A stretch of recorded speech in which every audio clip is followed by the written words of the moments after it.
also, we do it drunk. Mostly drunk, though. Mostly drunk. Not all the way drunk.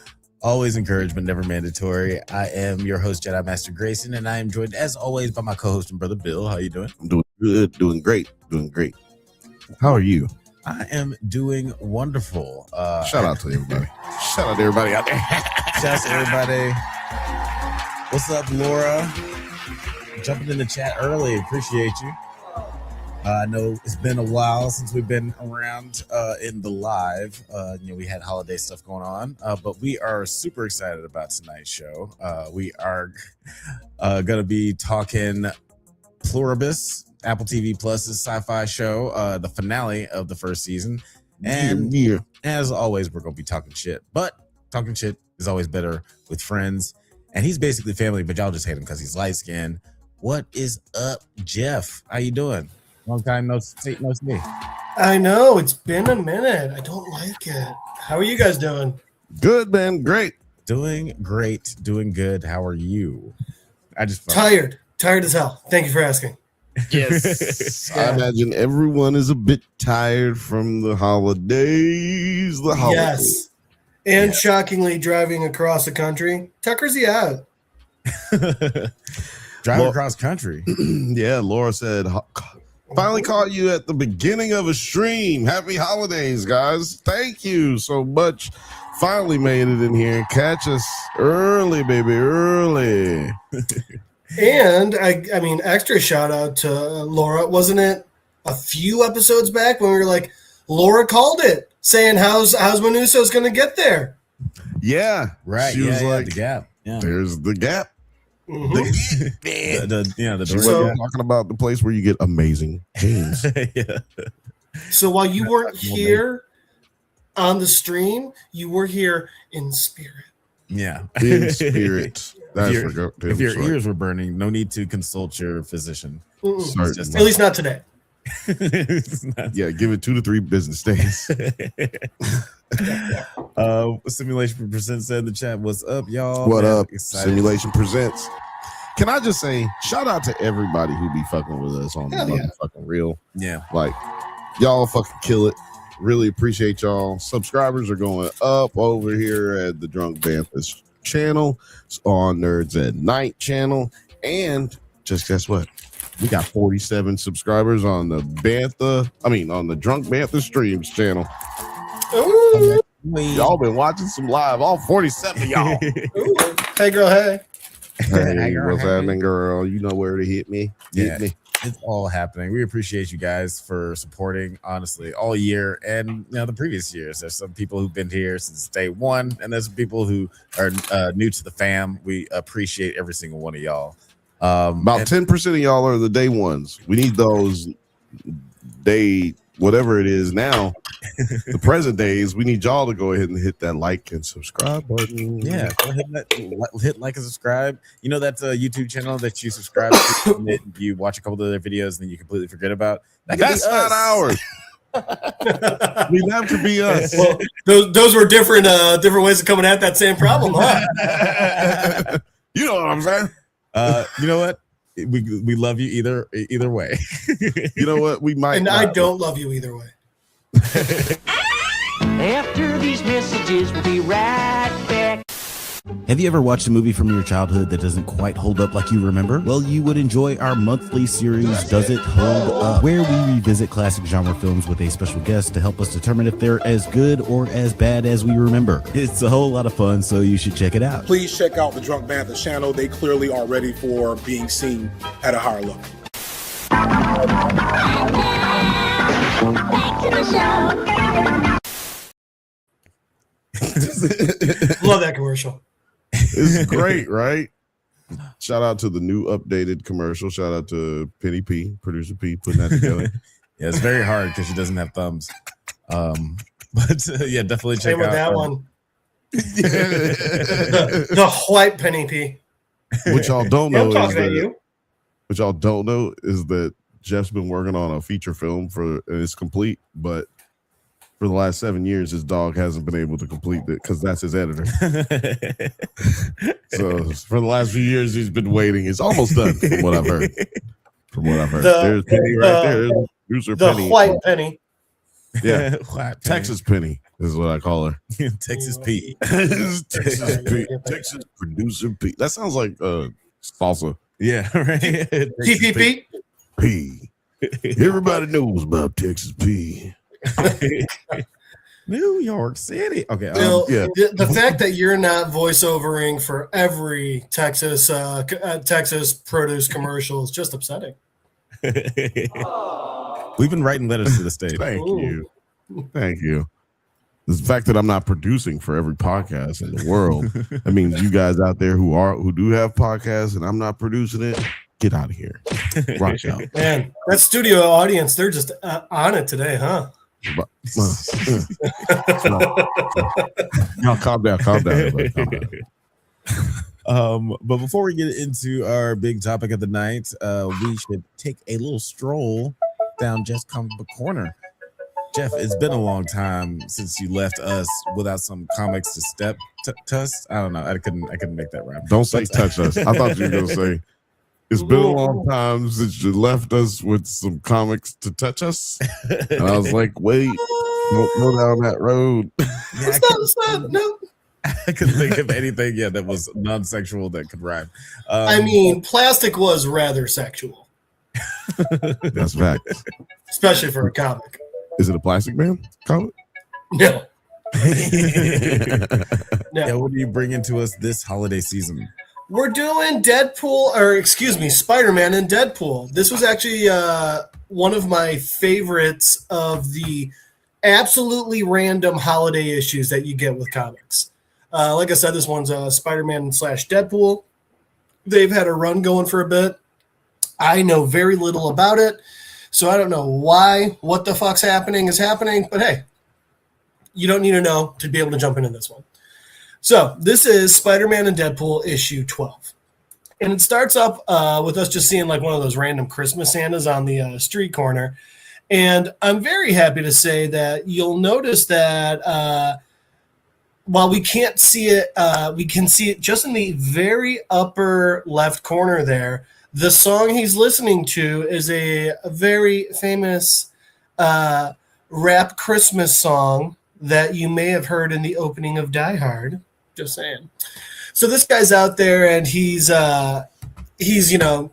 clearing up for the night. He's getting his donation tin and everything. And this guy starts walking up, and the guy's just this big buff guy in nothing but like a cape and like, I don't know, like a loincloth or something.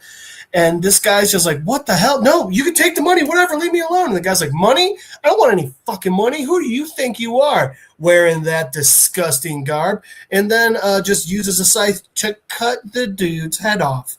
And that's how we start this issue. From there, we cut to the Avengers are having a Christmas party. And Spidey is not invited, but Deadpool is, which obviously is very confusing. So all the Avengers are here, and they're exchanging presents and everything. We've got, Vision, Squirrel Girl, female Thor, Nova, Cap, other Cap, we have Miles Spider-Man. So they're all in here, and there's like little random things. Like Steve Rogers, Captain America, got Miles, and he gifted him a vacuum cleaner. And Miles was like, oh, cool, a vacuum cleaner. But Steve is blown away by this sort of technology because obviously he went into the ice. And so like we get like all these little jokes at the bottom with people being like, oh, that's not funny, or no, I only said that one time, or come on. And but then we see Kate Bishop starting to unwrap a present. And Deadpool's like, no, that's not for you, that's not for you. And everyone's like, it says Hawkeye, she's Hawkeye. And he's like, no, but that was for Clint. And we see why, because when she opens it, there's a T-shirt in there that says, I killed the Hulk, and all I got was this lousy shirt. And Deadpool's like, oh, man, it was for Clint. And they're like, what the hell is wrong with you, dude? And he's like, what? Is this too soon? It's like, yeah, dude, it's way too soon. And he's like, oh, come on. Banner will be back. All the big guys never stay gone for long. Wink, wink, breaking the fourth wall. Well, regardless of what Deadpool has to say, all the other heroes don't like it. They're not dealing with it. So they end up kicking him out of his own Christmas party. Deadpool obviously angry about this, is walking around, and then he catches a glimpse of his good old pal Spidey, and he's like, "What are you doing, dude? This is creepy. Are you just perving on my party?" And Spidey's like, "Oh, I guess my invitation got lost in the mail." And Deadpool's like, "It was only for Avengers." And anyway, so they're arguing back and forth, and eventually, while they're arguing, we start seeing that guy from before, the dude that's walking around in the cape. He has not stopped his rampage. He is attacking Santa dressed people. He's destroying everything Christmas themed he sees. This couple's arguing in their apartment. He grabs a Christmas tree, throws it from the street. It plows through the wall, impales both of them like a Friday the 13th movie. And he's sitting there like, who else wants a Christmas miracle? So clearly this dude, not a fan of Christmas. So he's losing his mind and he's running around, and Spidey and Deadpool are catching up, and they're like, "Oh, I missed you. No, I missed you." And then this. Guys, this is one of my favorite scenes in any comic ever. I have seen it so many times. This is the first time I have actually read the comic it was in. And as we see, while Spidey and Deadpool are just out there, a guy's running. It looks like a horse and carriage Ghost Rider. And they comment on it. Spidey goes, "Did you see that?" And to which Deadpool says, 19th century Ghost Rider? Yup. And Spidey goes, "Oh, man, do you think he's showing up to fight in the wrong Civil War?" And Deadpool says, and this is one of my favorite lines in comics, "Let's hope he fights for the North. Otherwise, he's not going to like taking orders from a black Captain America." So, oh, God, I just love that that's it. Well, it turns out it's not a Ghost Rider. It's just a dude that was driving a horse and carriage and got lit on fire, which is bad. So at this point, Spidey and Deadpool evidently just look down the street and see a literal wave of destruction and murder. And they're like, "Oh, God, we should do something." So they start going after this guy with the cape and the sickle, and they're trying to figure out what's going on. As they're going this way, the guy's like freaking out and, again, destroying anything Christmas related he sees. And he's like, "This holiday's not about babies." And he throws a Jesus. But as Wade points out, not black baby Jesus. And Wade saves Christmas and black baby Jesus, which, I mean, come on. Wade's there. Wade's a good guy. I don't know why anyone thinks he's not. So anyway, after saving black baby Jesus, Wade and Deadpool jump in. I'm sorry, Wade and Spider-Man jump in. They're sitting there and they're like, "What the shit is going on?" Meanwhile, this guy is like, he's like, "My holiday! You guys destroyed my holiday!" And they're like, "Is this like, is Santa like doing CrossFit and getting on the roids? What's going on?" They're like, "I don't know, but we got to figure it out." They're like, "Santa, can we have a word?" And this dude's like, "I'm not Santa Claus. And why does everyone think I'm Santa Claus?" And they're like, the beard, the red, the everything. And this guy's like, "No, fuck that." And he's throwing cars at them. And then eventually he ends up grabbing his sickle and he runs after them and starts trying to just murder them directly, which, I got to say, I got to give him credit for really trying to get in there and doing it himself. Anyway, so while this is going on, Cap is still trying to explain to Miles why a vacuum cleaner is the most amazing thing ever, which just makes me so happy. And while he's doing this, we got Old Man Christmas down here, and he's like, "That's it. I'm done. I've had enough holding back. It's time to kill you both." And he just he ends up going off on Spidey and Deadpool. I mean, if it were anyone else, he probably would have ended up killing them. But Spidey's that strong, and Deadpool heals that fast. He ends up like grabbing them. He starts doing like the Stooges and bonking their damn heads together and everything. And we finally figured it out. He's like, "Stop calling me Santa. Stop calling me Kris Kringle. Stop calling me any of it. I'm Saturn. My name is Saturn." And clunks their heads together. And then he ends up throwing them through a window. Now, for those of you who don't know, every major Christian holiday was basically pulled off of, was basically a co-opted druidic holiday or some other god. Saturn is the Roman version of the Greek Titan Kronos. You sit on a throne of lies. Correct. And I think it's very important that 9 correctly points out Santa is a mutant in the Marvel Universe. But that's neither here nor there because I grabbed a Saturn comic. So we got Deadpool sitting there and he's looking it up and he's like, wow, so evidently like the Saturnalia was like a big, like they would do sacrifices and stuff and like they would party and they would end up like giving gifts and stuff. But the gift they would give would usually be sex. And they'd get drunk and they'd gamble and they'd fight and they'd fuck. And that is the Christmas we lost. So anyway, back in the real world, we got Wade explaining this to Spidey while Saturn is out there just destroying New York and killing a lot of people. So back in the real time, they explain all this and Saturn, and they're messing with Saturn a little bit. Like Wade is doing his Wade thing. He's like taking pictures and putting like little dog ears and stuff on him. Saturn doesn't think it's funny. So he goes straight up Ghostbusters and goes, Mr. Stay Puft size.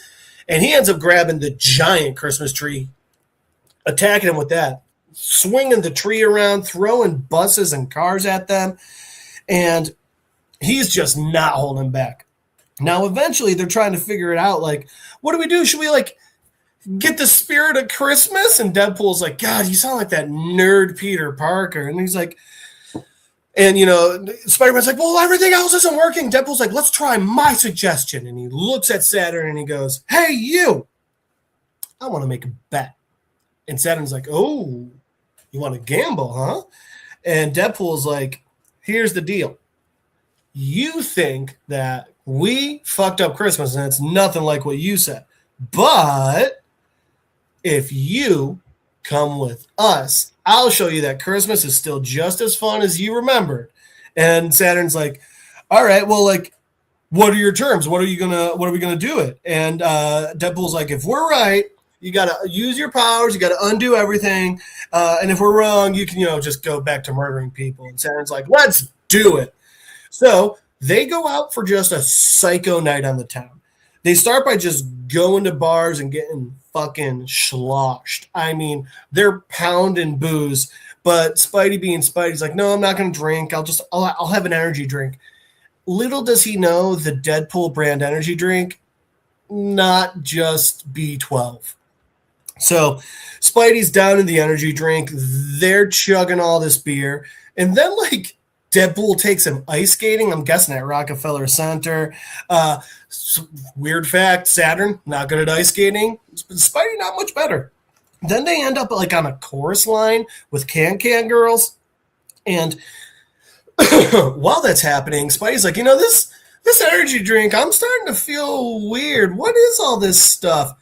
And Deadpool's like, don't worry about it. It's fine. And the entire time, Saturn's like, can you shut the fuck up and look at these girls? We're dancing. Let's go.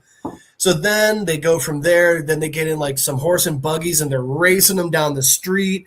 Then they end up breaking into the bar with no name, which is a legit super villain hangout.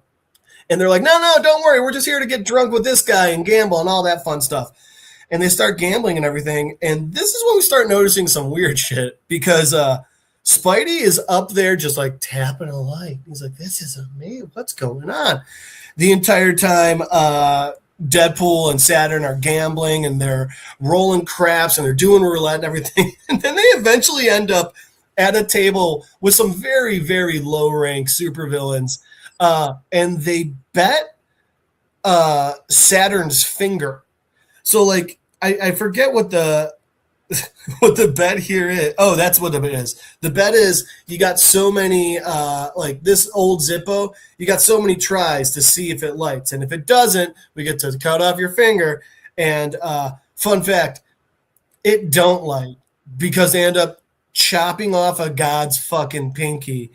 And Saturn's just sitting there like, oh, shit. And like it gets sliced off. He's like, ooh. And then they just end up at a diner. And they're having fun at a diner and getting, some pancakes and some coffee and shit. Spidey's starting to sober up, and Saturn's like, all right, you guys won the bet, so I guess I'll put everything back and unkill everyone. And then they're like, hey, and then all of a sudden they hear like some crazy noise outside, and Saturn's sleigh shows up. His sleigh, which is pulled by a dragon and is driven by a baby. He just gets in the sleigh and he's just like, Merry Christmas. And they're like, Happy Saturnalia. And he flies off. And as he does, Spidey and Deadpool exchange gifts. And the gifts they get each other are shitty Christmas sweaters of the bad boys walking with Spidey and Deadpool's heads on the bodies. And the last thing we see in this entire issue is Miles passed out on the couch as Steve Rogers is still like, I mean, the vacuum. Can you believe this thing? And that's the end of their Christmas issue. That is incredible. I desperately need that sweater. My favorite part is that, according to the sweater, Deadpool and Spidey are also black. Because right, yeah. Yep, arms, necks, all the skin. Still Martin and Will. Well, you know, it works because any kid can wear that costume. Any kid can dress up as Spider-Man, dressed up as Mike Lowry, because you know. I think it'd be Mike Lowry. Yes, right. He mispronounces stuff. He been drinking. Laura, giving you a round of applause there for the excellent storytelling. Thank you. Yeah, man. Always a treat, man. We've definitely missed Jeff's Comic Book Corner here. Absolutely. Channel, Dude, that one with the 19th century Ghost Rider. I have seen that thing on the on social media multiple times, and I finally got to read the comic. I laugh every fucking time. Yeah, that's a great joke. Right? Like, I don't want to take orders from a black Captain America. Don't tell the conservatives that they'll boycott the comic book. Oh yeah, they found out there's Negroes in comic books. Lord have mercy. Don't make my Peter Parker a Negra. Good news right now. I think they're mostly mad at Batman. What happened with Batman? He actively assaulted KKK members. Like, there's a panel where Batman's holding the arm and the elbow is going that way because Batman put his hand through it. It's awesome.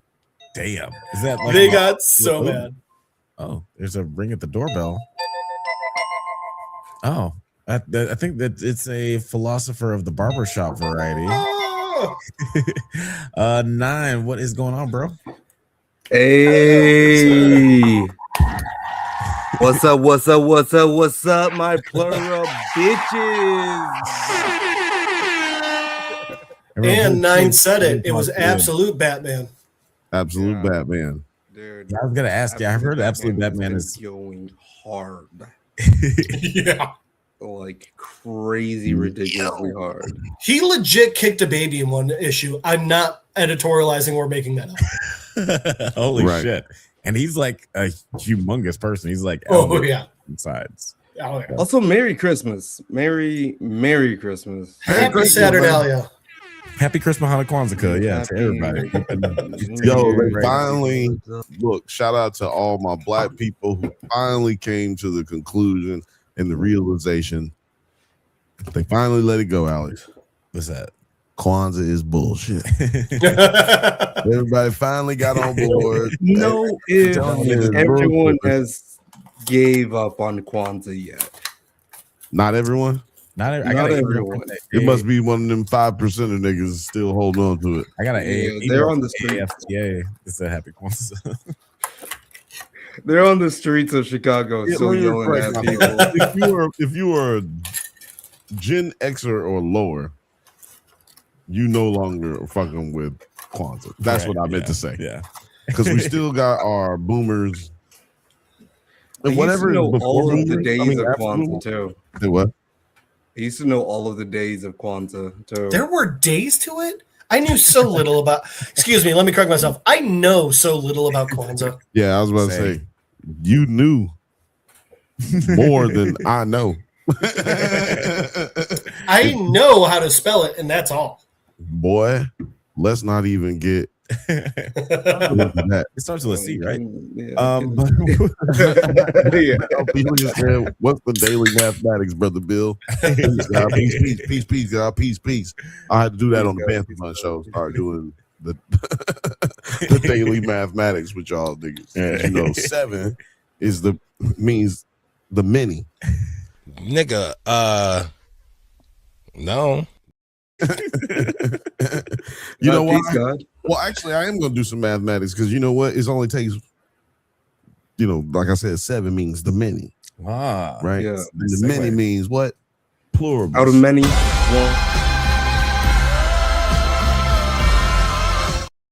Yeah. That is not the theme song for Pluribus. But Oh, we've gone over that, and now that Okay. theme song sounds like very James Gunnish. yeah, I thought that sounds Right? like a Peacemaker type I would of not be surprised if James Gunn was just sitting in while they were doing this trailer and he was like, it'd be cool. you should We couldn't get this song cleared. See if you guys can get it cleared. We couldn't get it cleared. like actually like Guardians of the Galaxy Volume 3 type of trailer Yeah. music right there. Yeah, it's definitely giving James Gunn vibes. He ends up going with now that's what I call musics. So there's a Guardians of the Galaxy Volume 42, but it's just CDs. Let me tell you something. All you have to say is now, like the Now series. Yeah. And I swear to God, I'm going to laugh out loud. I might pee myself depending on how accurate, like how deep. Whoa, all right. Yeah, I don't know how Alex feels about that, but whatever. Me and Alex used to laugh at the goddamn Now CD commercials like every fucking time they would come on. And if you're a kid of a certain age, or if you were a kid of a certain age, you were watching them commercials during them late night cartoon days. Yeah. Late night cartoons. And they would just keep playing. Never gonna let you up. Never gonna let you down. Now that's what I call music. And then you saw the country music ones. Oh God. Yeah. Jim Conway. Oh man. They had a lot Dolly of those. Parton. Before we get into our topic of tonight, I do want to just remind you guys that we got a few reviews out on the Drunk Banthas channel. We got the review of Avatar Fire and Ash and the review of Marty Supreme. They both been doing pretty well. Appreciate everybody. I'm not gonna lie. Yeah, we got the channel up to 8,000 subscribers. I think we're gonna hit 9,000 before the end of the week. We are at the 9,000 right now, if I'm not mistaken. Things keep moving and grooving the way they are. By the time you've watched this, if you're not watching it live, it'd be 9,000. It'll probably be 9,000. It's over 9,000 as right there. Yeah, 9,009. 99999. It's because 9 is on. But yeah, appreciate everybody. Oh, Vegeta. Thank you. Oh, to vagina. Thank you, Vegeta. Thank you, Vagina. Serious shout out to Vagina. And if you haven't seen Avatar Marty Supreme, go do yourself a favor and check those out in theaters. I was going to say punch yourself in the face, but yes. But yeah, we're talking about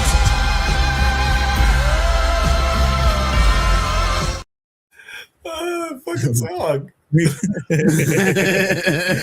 We've been talking about the show all season, and I kind of wanted to, since this is pretty much the finale conversation we're having here, I wanted to just bring a question up to the group because I kind of noticed that there are like a number of shows and movies that have like similar ideas that are explored in this show. Like, me and Bill were talking about how Sinners has like the whole hive mind aspect that's tackled as well, and movies like Companion deal with like the artificial intelligence, like or having a romantic relationship with artificial intelligence, which is also Stranger Things is like going through a hive mind type of arc right now. Right, yeah, they're doing the hive mind thing as well.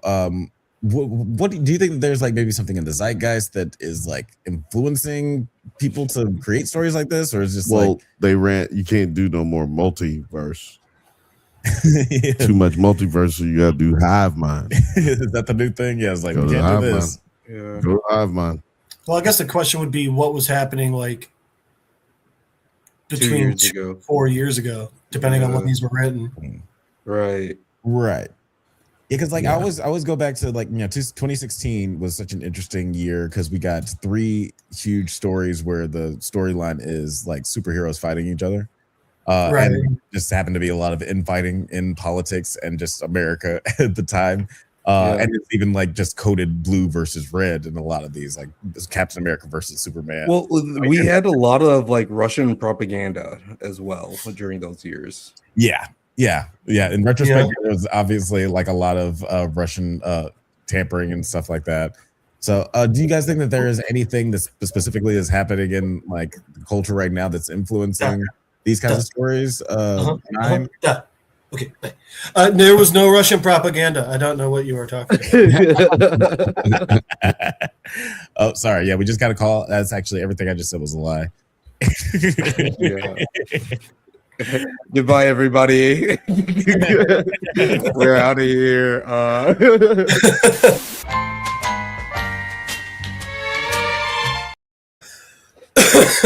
But what do you think, Jeff? How do you think that there's anything in the influence in this kind of storytelling? I like Laura's response there. I blame psychedelics for the hive mind, and we are all one ideas. Good. That's a good response there.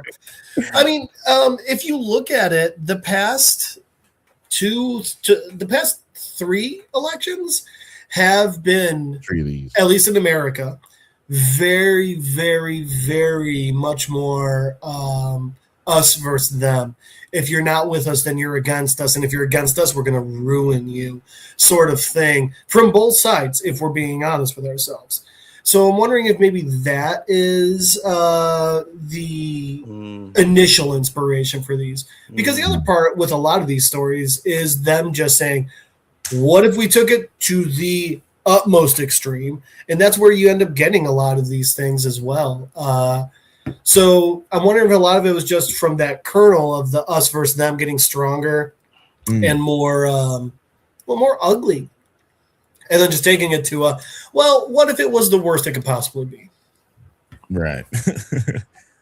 What about you, Nan? Do you think that's because that sounds pretty logical to me, as far as I don't know. Like so much of Pluribus is kind of like this introspection, and I think when the first episodes appeared or came out, I was hearing a lot of like AI, like as Ophelia said, and I didn't really gel with that. I was thinking it's like more of an introspection of like dealing with alcoholism, depression, and those types of things. And I feel like those themes have still remained true.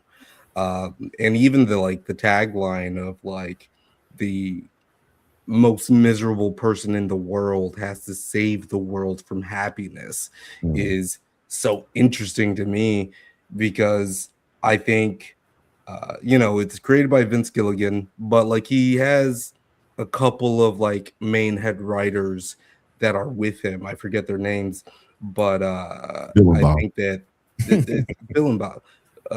One of them's a woman, so it's like Bob is Billy and Bobby.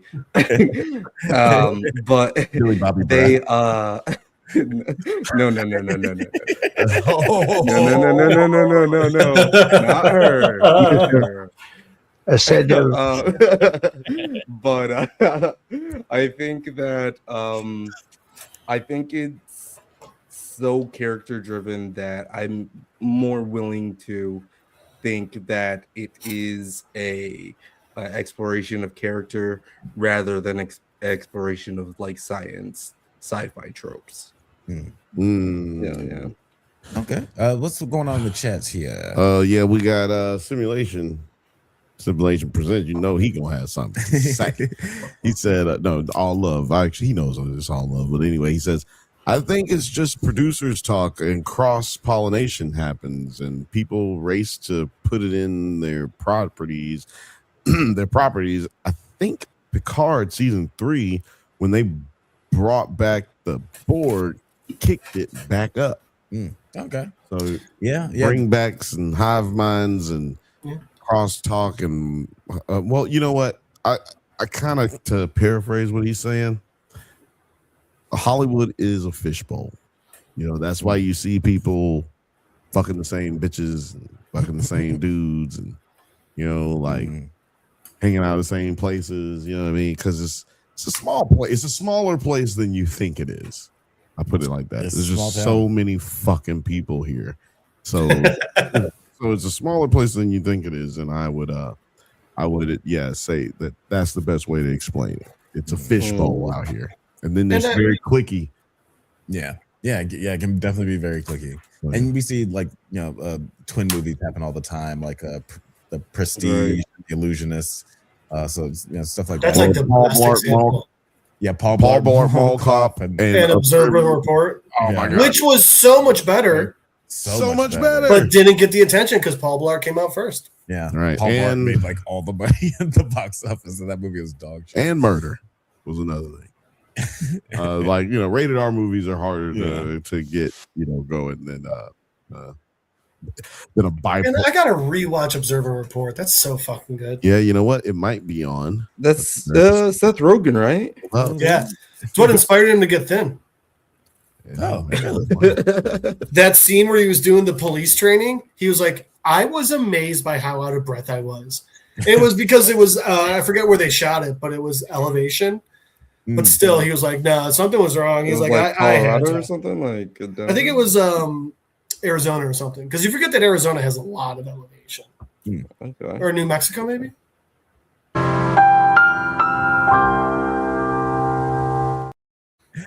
You knew who else operates from New Mexico? Our boy Vinny Gilligan. Episode 8, Charm of Vinny. Or our girl,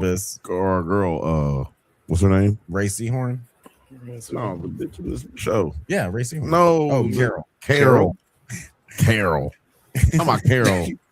I mean, by the actress Rhea Seahorn. Carol Sturka? Yeah, Carol Sturka. She in Albuquerque. How come the shit isn't popping up? Why aren't I seeing anybody's names? What the hell is going on here? Who the fuck are y'all even? I don't. Damn! Boom! About Carol Sturka. I remember who I am now. I'm Ron Burgundy. I was just mad because I knew Jeff had Carol Sturka as his name right there, but I couldn't see it to cheat and remember what the bitch name was. And that very upset me, Alex. Yeah, you seem pretty upset. Episode 8, Charm Offensive. In a Peruvian, Panama. He's in Panama. Panamanian. Well, let's see how we say Panamanian hospital. Good job right there. He's at a Panamanian hospital, forcibly demands to leave and drives away in an ambulance. In Albuquerque, Carol spends the day with Zosha. Nope. Others. I mean, that happens later. No. Not what you were saying. The image that popped up. I was like, I don't know what that is.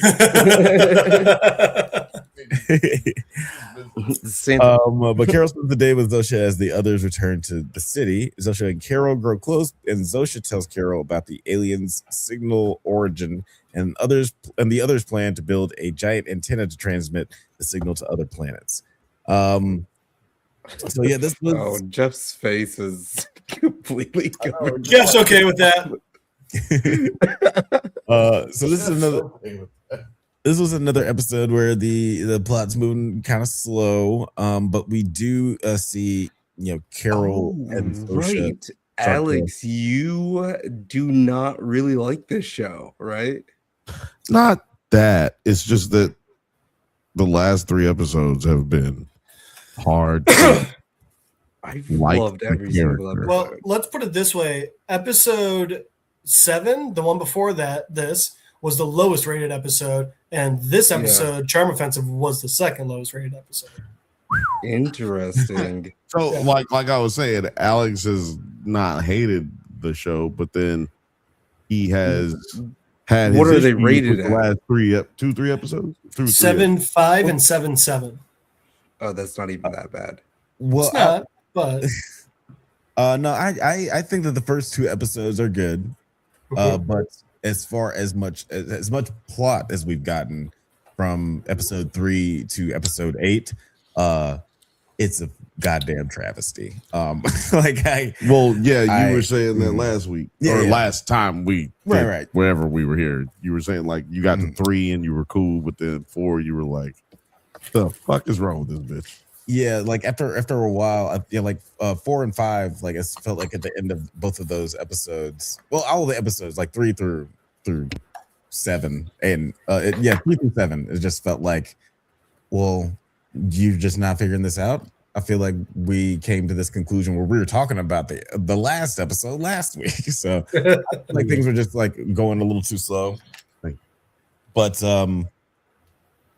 this episode is just a little bit more of that for me, for her character, until like toward the end of this episode. Episode 8. Yeah. No, 7. No, 8. Charm Offensive. Episode 8 made you feel like that's crazy. I'm Ron Burgundy.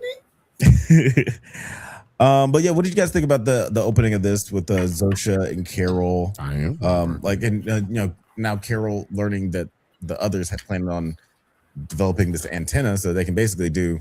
Let's let 9 go and then Jeffrey, because 9 ain't been here, right? Like, so let's let 9 say something. He's on mute, so eventually he'll say something. But he's on mute right now. I mean, maybe if you can unmute. Sorry if I am going to be like rehashing anything. I haven't been here. Hash. A lot of these. We're only talking about Pluribus tonight, so hash on.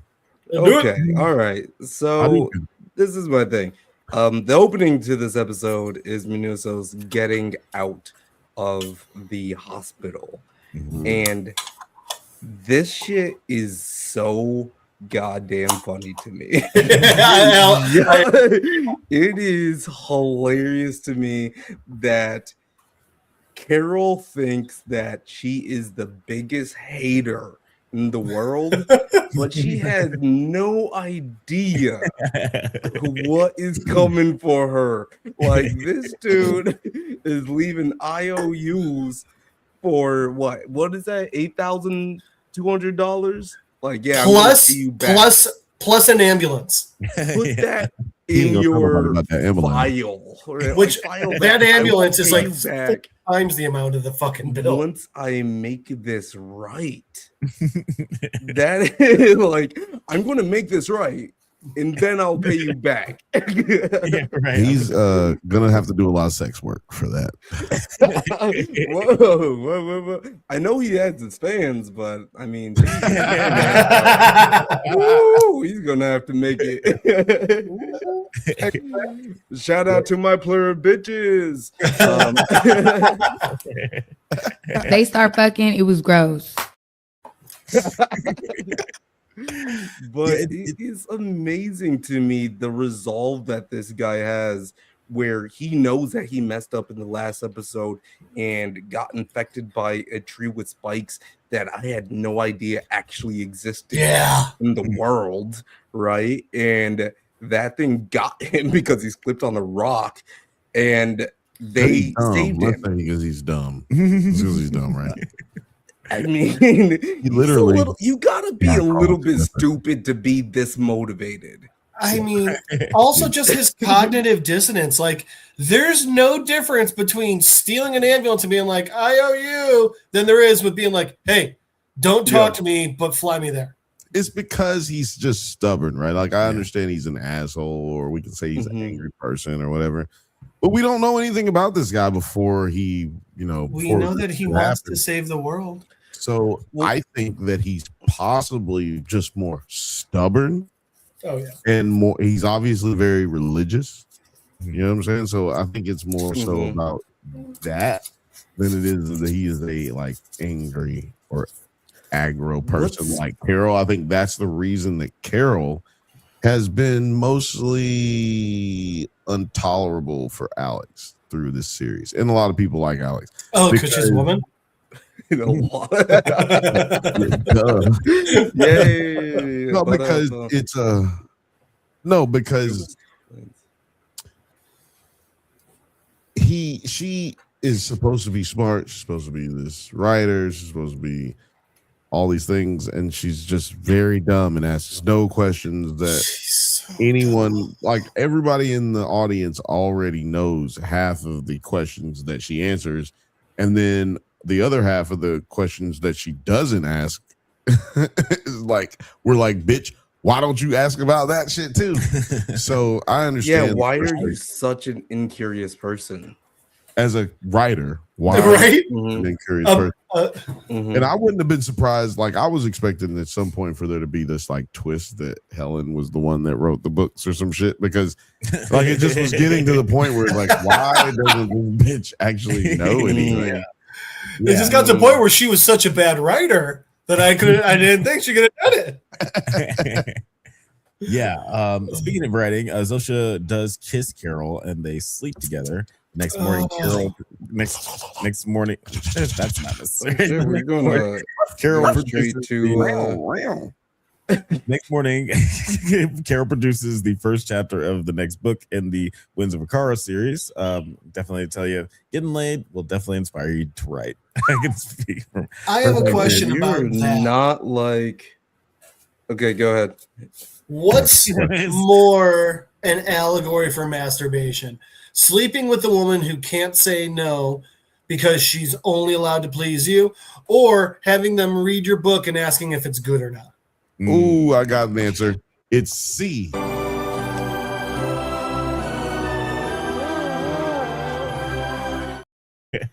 That was well placed. I don't have to like it for it to be well placed. But that is a good point, because she is that's basically showing how much she succumbs to living out this fantasy of having a relationship with Zosha.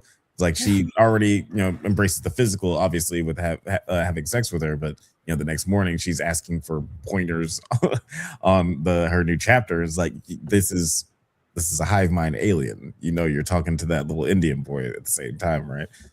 Which also means there's someone out there who's like, this is the biggest piece of shit ever written, and you didn't ask for their opinion. Yeah. Right. Yeah, she hasn't asked for the people that don't like her book, or like rated it like a fucking half star on. Also, the best writers to currently exist are in that fucking head, and she's just trying to give her a little purple sand pirate book. And it's funny, like, because I did watch Sinners again over the holidays, and I was thinking about just like the hive mind similarities, and it's not even like in the holidays. Yeah, it's still in the holidays. That's weird. Yeah, it's not until next year. But yes, it's not even the same situation with Sinners, where like there is this hive mind, like this collective mind where they all share the same memories and everything, but it seems like they still have their individuality. In this, it's like you're pretty much dead, because your personality is completely gone. It's like, I've seen people try to argue that, the hive mind isn't that bad. Like, what's there are pros and cons to the hive mind, because there's peace and there's no war, and everybody seems happy, but it's like there's no personality though. You're not even yourself. You're no personality. Exactly. Yeah, no, what did y'all think? Speaking of no personality, what did you think about that scene? I'm gonna move over. I think I'm moving over to episode 9. Yeah. What did you think about that scene? Can we talk about this episode just a little bit more then? Talking about the hanky panky? Hanky panky. Can we not talk about what kind of like surprised me about we are kind of talking about the whole series right now, is that this it seems like the hive mind is learning how to spit game. Oh no, sir. The hive mind is already known to how to spit game. The hive mind, they've got the best pickup artists on earth in there. Talk about it. Right. They got the best. Look, they got my brain in there. You know what I'm saying? So that one's a detriment, but No, man, people been trying to literally cut my head off for about 25 years just so they can get to that information to get you a woman. Oh, man. They already want Bill's consciousness. They want to know. But he do it. That's what this whole show was actually about. This whole signal being sent was actually just to steal. Yeah. No, but I think that they've already had the biggest pickup game artists, or really just smooth players in their head, right? Like they all are attached. Yeah. But I think what's really happening is they say they're not able to lie. Wait a minute. Do I need to? They say they're not able to lie, but they are able to hide information and not tell information. They will try to manipulate, like when she says in episode 9, like just bounce around. But when she says that, hey, y'all can't do nothing with my, wait a minute, y'all can't do anything to make me be a part of the hive, right? And she's like, technically, that's right. That would be true. That would be true. See, those are motherfucking Trump words. You know what I'm saying? Them some Trump words, and I wouldn't trust any of that shit. You know what I'm saying? If I'm Carol off the rip, right? Like I couldn't have got coerced back into it, because in my opinion, that's what they've been doing the whole time. Not lying, but just not giving you information. It's like fairies from Celtic mythology. They can't tell an outright lie. That doesn't mean they can't speak untruths, but that doesn't mean they can't lie. Right. So like they would make deals with people, and like someone would make a deal like, hey, I want to live the best life I could possibly live. And they'd be like, deal. And then they kill them immediately because, hey, there's no way the life can be worse. And it's like, they can't lie, but that's not what you want. They're lawyers. It's the letter of the law, not the spirit. And they have every lawyer in their head in the world. And also realize we were talking about, I'll read this in 1 second. We were talking about like every pickup artist and everything like that. Also remember they've got every psychologist in there. So they also knew like, hey, Carol's grieving. Helen died. Let's wait until we think she will be ready to accept our advances. Right. To hit her. Yeah. Now, Othelia says, imagine if a hive mind was controlled by Sugar Free. He have everyone walking that stroll bringing in money. That's actually really good. That's good. Yeah. What is pimping if you could just like pimp everybody in the world? Yeah.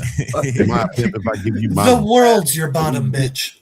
Yeah, that is every pimp's goal, right? But like, I'm more concerned about the advancements. Like this episode is called the Charm Offensive, right? Yeah, see, you got too much love in your heart. Pimp ain't got no love.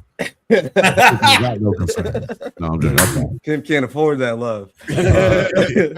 But I'm saying like it is really like a charm offensive, knowing what we are going to be revealed in episode 9. But it was curious to me because of the rules about consent that they have laid out, right? And how they've acted to Carol previously. In this episode, we saw them like joke and then also understand sarcasm in a way that they didn't before.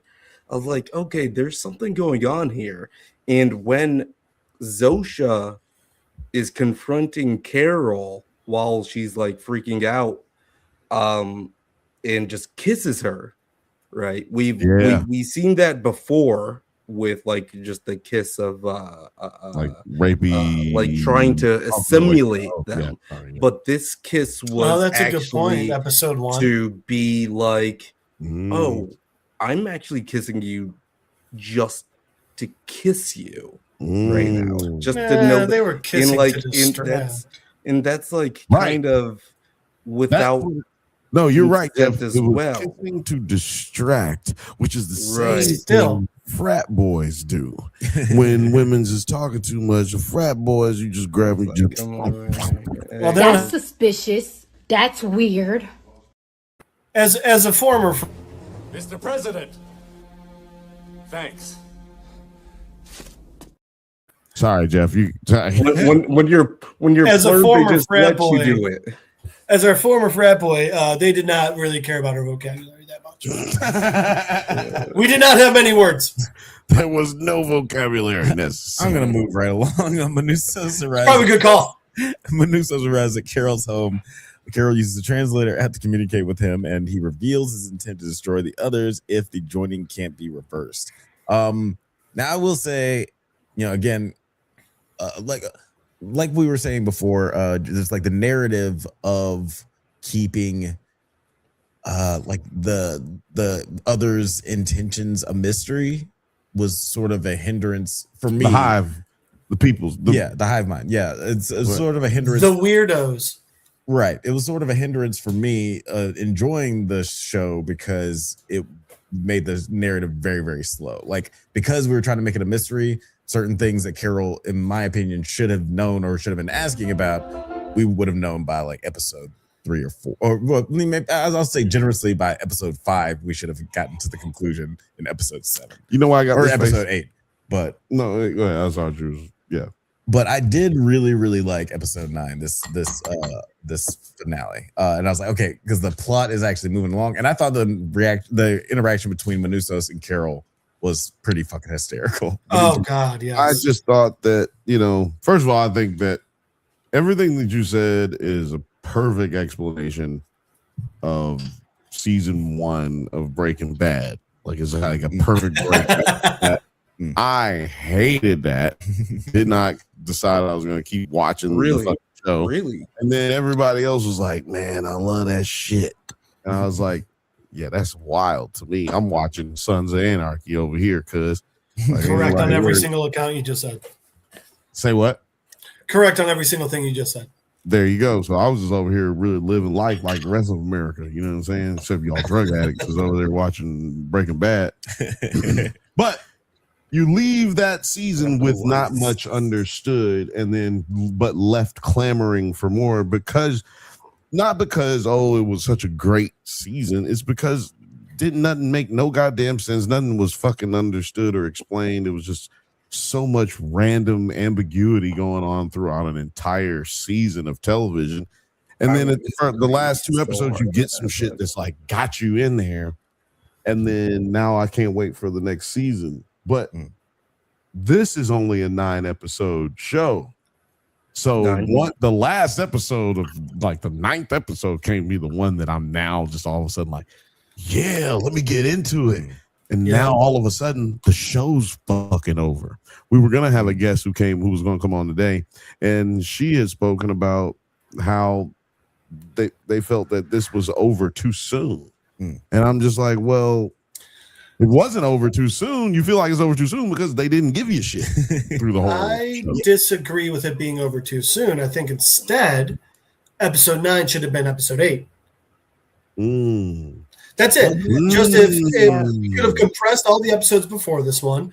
Episode 9 is episode 8, and then we get a real cliffhanger. Because the other thing is like putting that clock on it of 1 to 3 months max before they turn Carol. And like, okay, so now we finally got some pressure and things going. That's a perfect thing for a finale episode going. That's a perfect thing to be feeling the pressure in an entirety of a finale episode. We got it with what? 8 minutes left in this episode? That's not the right time for that. And trying to be like, okay, we'll do a season of 1 to 3 months. Like, no, thank you. I get that, obviously the show's not moving at the same pace as the real world, but you're going to take time off. You're going to, write, you're going to film, you're going to do all that. And then come back and you're going to expect me to be like, all right, it hasn't been any time. No. Regardless of what we know. 2027, we're supposed to be thinking, oh, no time has passed. Oh, you remember that thing 2 years ago that has only been, 2 days now? Fuck off. Yeah. Simulation presents got me fucking laughing my ass off. I didn't even read that one. It ended perfectly. Period. That's all you got to would say. agree. It ended like, perfectly. Well, this is what I'm trying to figure out. I'm trying to figure out this bridge between where people who didn't like it at all and people who were like loving it, because there is a huge gap in between there. Like, people are like in the middle. Like I know that it really basically sucked to certain people because one, this should have been a 24 episode series. This series specifically needs to be 24 episodes. Doesn't need to be 3 seasons. Just give me 24 episodes and then we can explain. Oh, that I would have been okay with. I remember when it like episode 4 came out and I saw like a Vince Gilligan interview and he was like, oh yeah, we're probably going to go 4 seasons. And I was like, how? But then I was just like, okay, now I know how because of the pacing of the show. We'll do 9, then 9, and then 5. It's funny because the first season of Breaking Bad was 8 episodes, but that was also right. Like they had problems with the writer's strike. There was like a lot of shit going on with why that season wasn't as like, in my opinion, as like strong as the other seasons, but also why it was really, really short. Brian had to do Power Rangers. We get it. But I feel like also like this show, it's very important work. I feel like with this season, it's like playing with Legos. I'm sorry. It's funny because he wanted, like, apparently Vince Gilligan knew that, like, essentially this was going to be Carol's arc for the first season. Like at the end of this season, that's when she's going to realize that she needs to, stop being passive about it and be like, get more into the fight. But yeah, that just like it says even further that just like this is, in my opinion, it was just a poorly paced season, because like if this is as much plot and like arc as we're gonna get in the whole season of television, maybe it should have been 5 episodes. I don't know. Well, because let's also point one other thing, like Simulation Presents, it ends perfectly. I actually still think it ended perfectly. I think I think there should have been more between everything that happened and the end is the problem. Like, I couldn't agree with you more. I actually think that's the perfect way, that's the perfect cliffhanger to end this season on. But you didn't give me, this is a weird way of saying it. You gave me a perfect bun. I still want the burger. Oh, you know what is another good way of saying it? Oh, wait. Where's the kid? I don't want to say this with the kid around, but it's like you paid for. Oh, never mind. Why don't you just? Here's one way to say it. Oh, well, go ahead. That's not good enough. That's better. That's better. I was talking about, it's like when you get a bad hand job, and it's like rough and hard, but you still busted a nut. Nah, I'm sitting there like I could do it better. Right. Well, you could still say that, but at the same time, you got the exact kind of like you got exactly at the end. I'm talking about the ending. See, it's like, okay, this was a good ending, but I mean, that was still way longer than it needed to be. That's actually a good. Exactly. That's a good one. Yeah. All right. All the things that I needed to do to get here were unnecessary, and we could have done without the the weird dude in the middle. The weird, I'm just gonna feel uncomfortable for a while. Yeah. Mr. First of all, Mr. Pervy Dickenstein or whatever they've been calling him on the internet. Yeah, I forget what they call him. But anyway, I did. President Rufinol? President Rufinol. That's what we called him. Yeah, that's It's not First of like, all, I definitely don't think this is a bad show in any way, shape, or form. Like, it's still really, really good, and I just think that's And I appreciate a lot of the philosophical stuff that they explored, like the stuff with President Rufinol and all the other survivors, quote unquote. Like I enjoyed all that stuff. That you guys were calling him a different name. So now I'm just clicking in my head. Oh yeah, sorry. We're talking about the TV show, not reality. But yeah, like it was. Yeah, like I appreciate all the philosophical stuff that they were doing throughout the show. But yeah, just it could have moved a little bit faster. But speaking of, Carol brings Menusa's home to stay at one of her neighbor's homes. Hold on. We got to read these comments, actually. Hold on. We got to read these comments. We got to read these comments first of all. Let me go on my thing too after. Well, no, we're going to let Nine read them, and then, yeah, he can go on his little diet. No, you guys read them, or you guys read them. Okay. Athelia said in the chat, shows be less than 10 episodes and take 2 years to produce new seasons. America, film, and TV are so cooked. Yeah, it's weird how it's getting Jamila covered why it's so bad, though. Not 24 episodes is too much. This is like a fine scotch. We need to take our time. Too many shows are going 100 miles per hour. Case in point, Stranger Things 5 is like ADHD on screen. Yeah, I mean, yeah, that's fair. Like, well, look, we're getting this straight. We'll talk about Stranger Things when Stranger Things time comes. Nine, you was trying to get some blaspheme out over here, I think. Muted again. Still muted.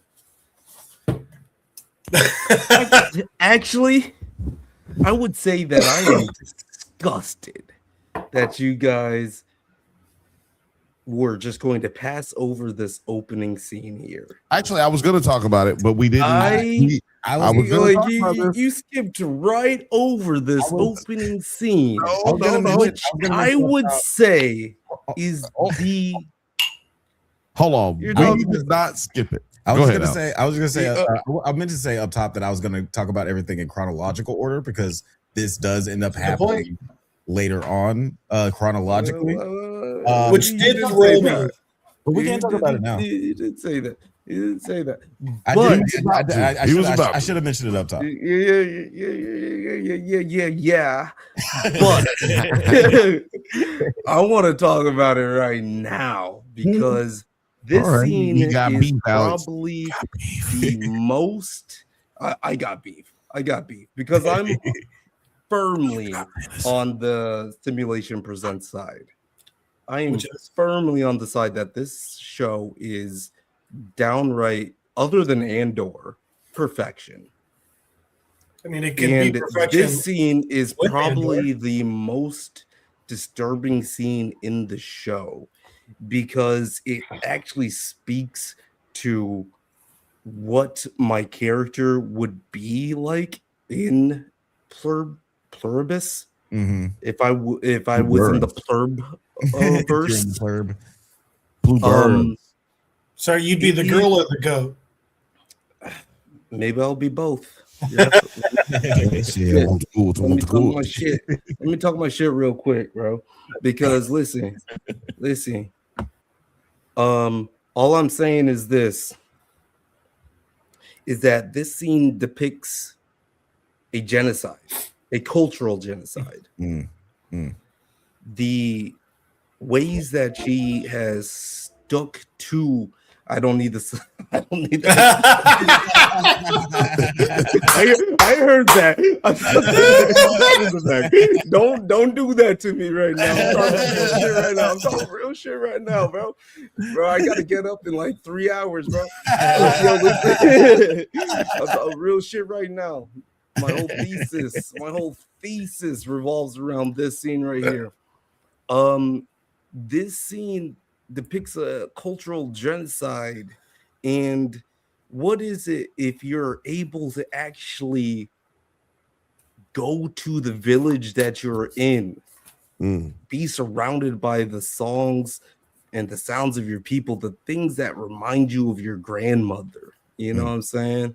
Like the things that actually entrench you in your culture. I'm talking about like the mystic chords of mysticism that are strummed by a almost divine or heavenly power, collective consciousness. And then all of a sudden, once you choose to join them, that goes away forever. Yeah, that was really distressing. But that was Carol's point at the beginning of the show. Yeah, like that. But she kind of like completely. The reason I keep pointing at Alex when I say about frustrations as well, by the way, is because I was very indifferent about most of this show. But Alex, like people like Alex being fucking like, yo, what the absolute fuck is going on? It's like things like that. It's like things like this where it's just they make it damn near indifferent. You know what I mean? Like you're not, the show's not supposed to be indifferent. Like it's and she was very vehement. Carol was very vehemently against the loss of all the cultures and all the people's patterns and love and all this stuff, and it's just all gone. And then all of a sudden, she actually doesn't give a shit. Well, one of the things that I think is important that because Carol learns a lot about them, and she thinks she's like the expert on the hive. But one thing she never seems to really comprehend is they can't lie, they share consciousness, all this jazz, but they also seem to never forget anything. Like if there's knowledge, they got it, because if anyone has it at all, then they all have it. Yeah. So I think to the hive, they don't see continuing to practice culture as important at all, because they're like, oh, but we remember it perfectly, so it's still there. It's like, no, it's not the fucking same at all. Right. There's a difference between like a cultural practice and anthropology. Amen, brother. And sorry, Simulation Presents said in the chat, her point and seeing it in practice are two different things. I do for sure think that this scene was like definitely very evocative, and being able to see what she was basically explaining her fear was of this joining was really well done. And she kind of go ahead. But I also just it's just like it was just really creepy at the beginning of this episode where you see just like sort of the same charm offensive that they were doing on Carol in the previous episode. They're doing all of this but with a younger and more vulnerable girl, right? But also, go ahead, finish. Go ahead, but just saying like how they were doing all this performing off you. Doing all this performing, and like they're having these chants and doing all these ritualistic stuff, and after she becomes part of the hive mind, it's like, all right, we don't have to do this bullshit anymore.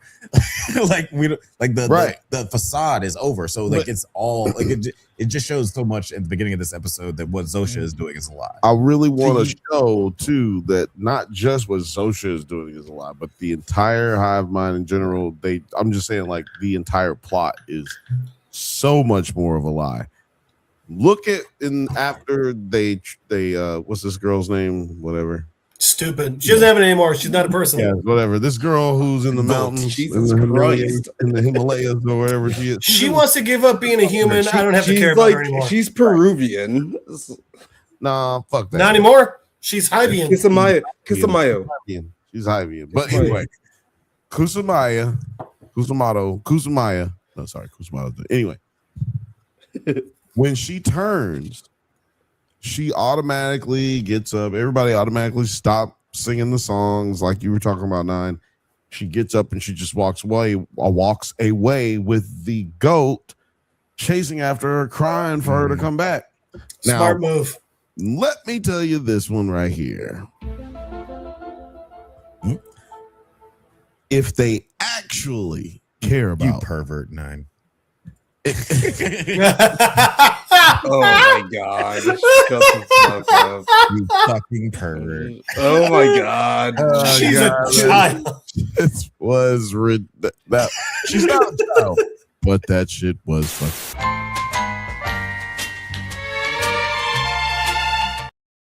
Okay, so anyway. When the goats run, like the goats chasing after her, she's not even not even acknowledging the sadness of the goat.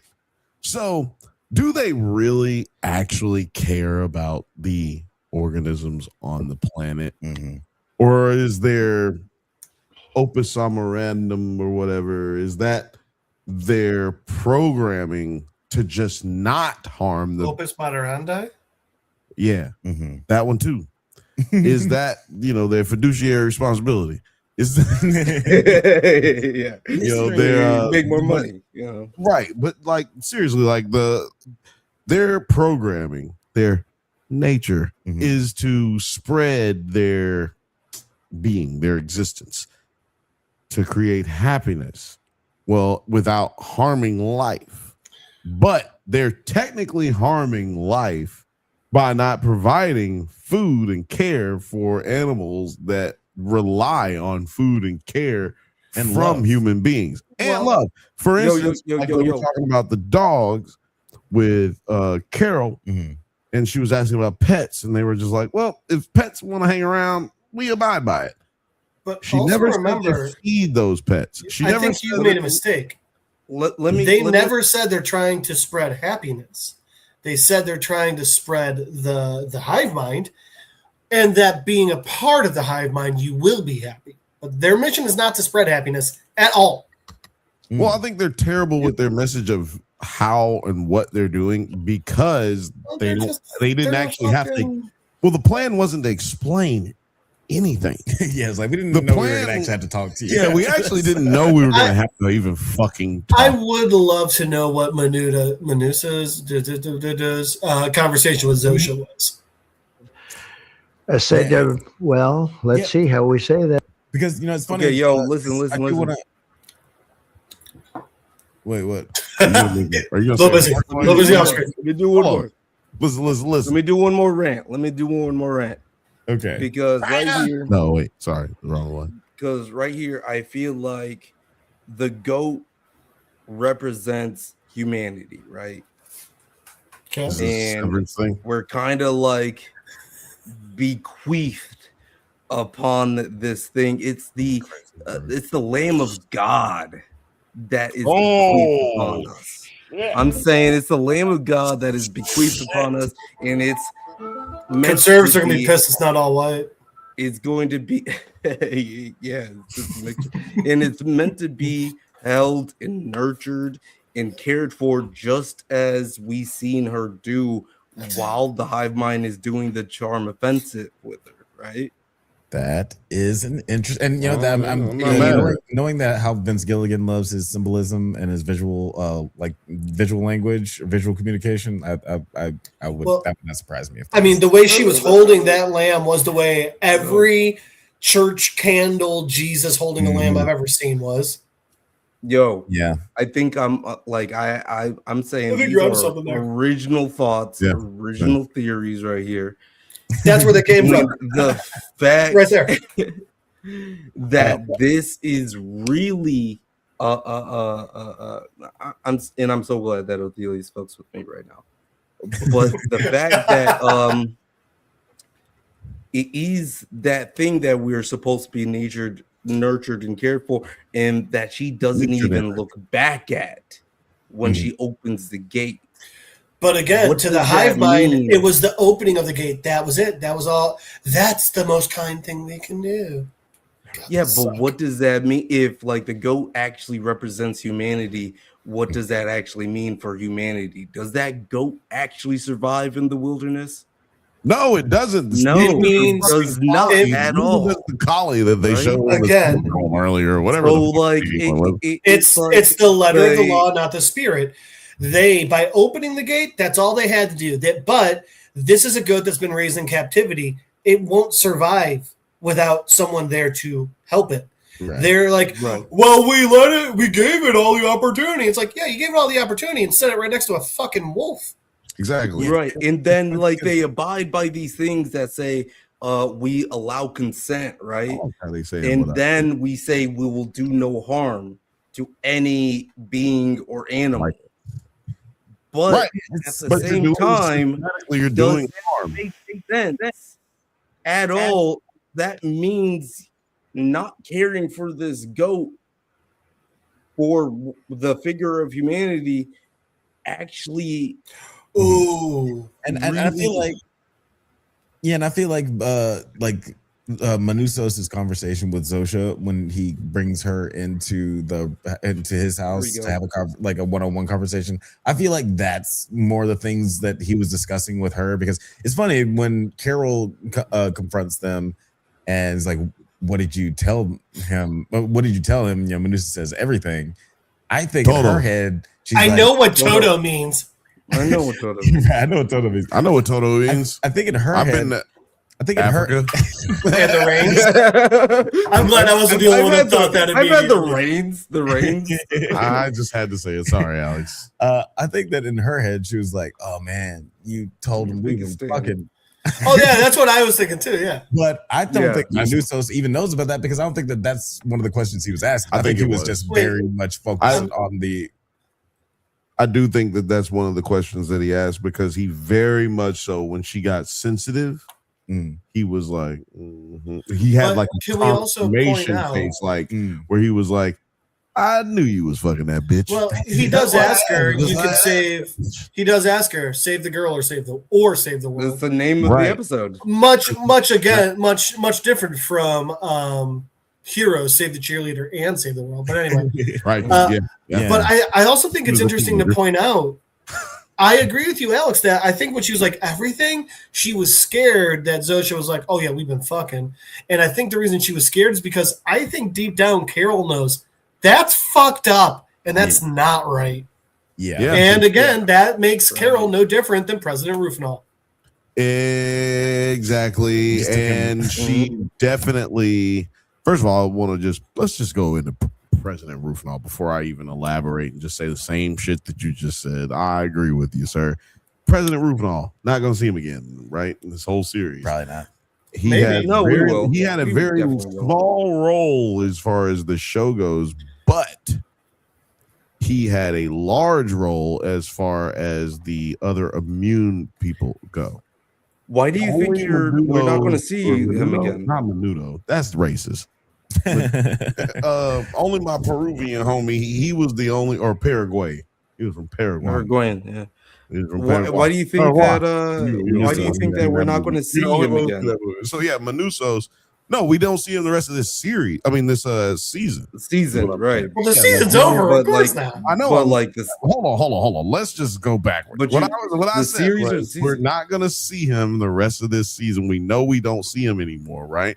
We only saw him for a short bit of time, but he is a big part of the series technically, because we've seen more of him as an immune person than any other immune person. And he's also the dumbest person. Even though Menudo, I think he might be the smartest one. Manusos. I'll come back to that. Hold on. Even though Manusos has met Carol, Rufinol has had more interaction with Carol in this series than Manusos has. Even though he's not on the same side as Carol, he's not on a side. He's like on Carol. He's on his side. Exactly. But he's like kind of established that he likes Carol, and then he doesn't disagree with Carol. He's just like, what am I going to do? I'm just a poor French boy from Illinois, and I just actually let me from Illinois. Let me ask you about that too. But my point is that his Illinois. We don't even see this guy again. We don't see a lot of we don't get a lot of information about anything outside of Carol, and there's not much information that we even get there. I think that's the frustration. When there is frustration with John Cena. That's what it is. Yeah. Exactly. What I would like to ask you guys about with Diabate, Rufinol, right? And like I had no idea that was his and name. Manusos, right? Air Force grape is what you guys said in the group chat. And I've been like, God damn, that's hilarious. But I would like to know what you guys think about the fact that like Carol is the only American, all right? Like, and how does that like her aspects of like individuality, right? Like and we talk about Kimiyasa in the first bit of this episode, and her like ties to the village and like who she is very centralized into her like her culture. So it almost like makes sense that she would be wanting to join that culture, especially seeing how happy they are. But maybe not even knowing that like it would be the destruction of her or like not realizing it would be the destruction of her culture. But as an American, I think like we're way more individualized and way more strong held. Like we're definitely more about like, hey, this is mine, that's mine. You can't take what is mine. So yeah, that's a good point of that. And also we have just like a very cynical mindset. You know, we've had a million different scenarios like Watergate in American history that have made us just skeptical as humans. So. I ain't got no it's gotten to the point. By the way, it's gotten to the point where Gate is at the end of every scandal. Right. I mean, Pizzagate. By the way, Nine. The reason why I said President Rufino is stupid. Where's a real quick and easy way to collect stem cells? Sperm. He's getting it to everyone. I said, well, that's one thing I didn't want to bring up. Really? You can easily. It's like the same thing, like sperm. Your sperm egg. is what the man half of making DNA. Well, that also like is the grounds of like what is consent then. Death. He said they could not. Well, and that's where it comes down to the letter versus the spirit. He said they could not farm and extract his stem cells. He's given that away to all of them, including the old cleaning lady. Which y'all think he's got a few of them pregnant? Hold on, Nan. We talked about it. In that episode, the hotel the Vegas episode. When they brought up the sign and spoke to Carol, it says, "We will not use your body or harvest from your body." They said, yeah, exactly. So they were very specific. That means they already knew. Look, bitch, we are eggs. I don't know if it was Bill or Alex, but one of you called it with getting it from the eggs, and good fucking call. Yeah, it was me. and it's funny because, but it was only because she missed it. Go ahead. Because at the end of this episode, or toward the end of this episode, Carol leaves with Zosha, and they both tour the world together for 2 weeks. And during this time, Kusamayu, an immune teenager in rural Peru, willingly joins the others. And and after hearing about this, is sort of a turning point for Carol. And to your point, I don't think we're going to see President Rufy again. We might see President Rufy again, maybe at the beginning of next episode of next season. And we see him being turned. He's already that's what I was thinking.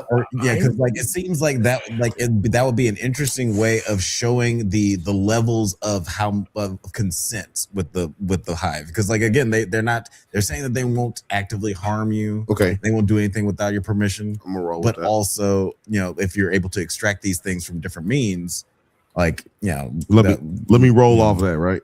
Because I disagree half of what you're saying. I do agree that at some point next season he does get, changed. Turned. He turned out. No, I'm talking about he get on a Tuesday. But I don't think it's initially when we meet him. I do think that it's going to have to take. I mean, there's no payoff based off of how quickly you just said it happens. I think that we get him. We get him trying to say like trying to appease to her once again. He obviously is working with them in some way because remember he talks to someone on the phone. Mm-hmm. And what's Cena? Probably talks to everybody on the phone. It might be Mila Kunis. Anyway, Kunis, you don't know. Hello, Emma Stone. Hey, Dua Lipa. Dua Lipa. Dua Lipa. Good call. Okay, hold on. We not go get off too off course right here. Hey, yo, Beyonce. Disagree.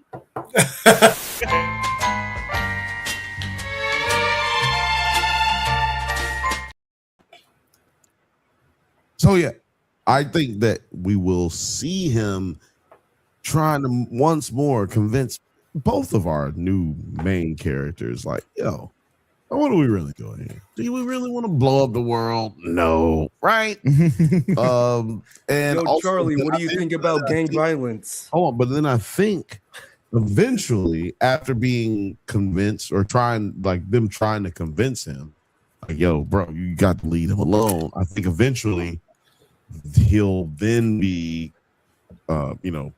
brought into the fold, joining, because the reason it's going to take them, did a little research, and the reason it's going to take them so many months or possibly months to be able to use Carol's eggs to change her into the joining is because it takes forever for you to get that kind of.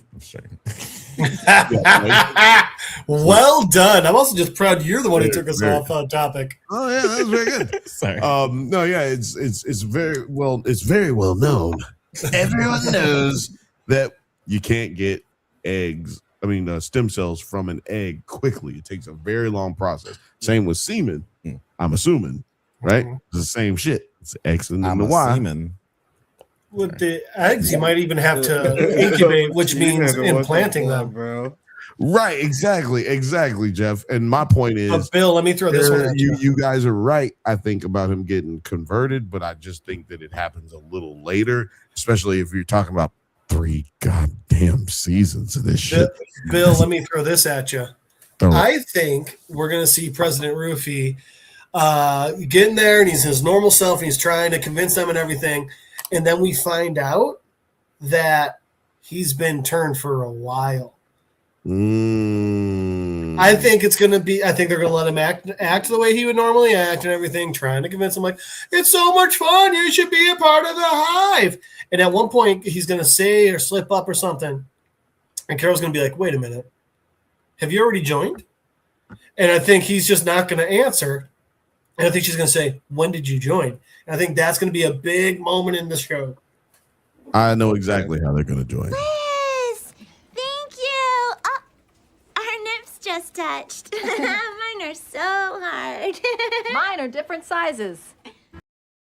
The only reason I would join is because then she and I, we would be one. Also, by the way, like they say that, everyone's one, but you can still hear all the individual minds. Do you think? I'm sorry. What was the Peruvian girl's name again? Kusamayo.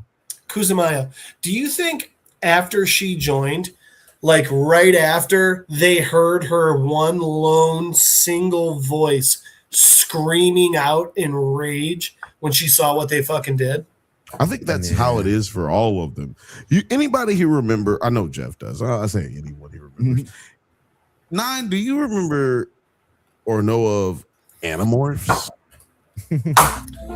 Oh, yes. Yeah. I have so many of them. You remember? We had all of them. It was so crazy. So tell us about the Yerks. Yes. So Animorph me into a fucking tiger right now. Yeah, and so to me, calm down, Jake. The Yerks, the evil Yerks, because they were good and evil, but the evil ones were like too good. Well, what are the ones that are called? Anyway. I was about to say we can't go down to the Animorphs. Join us for our new show breaking down the decades-old book series. Let's get this shit off.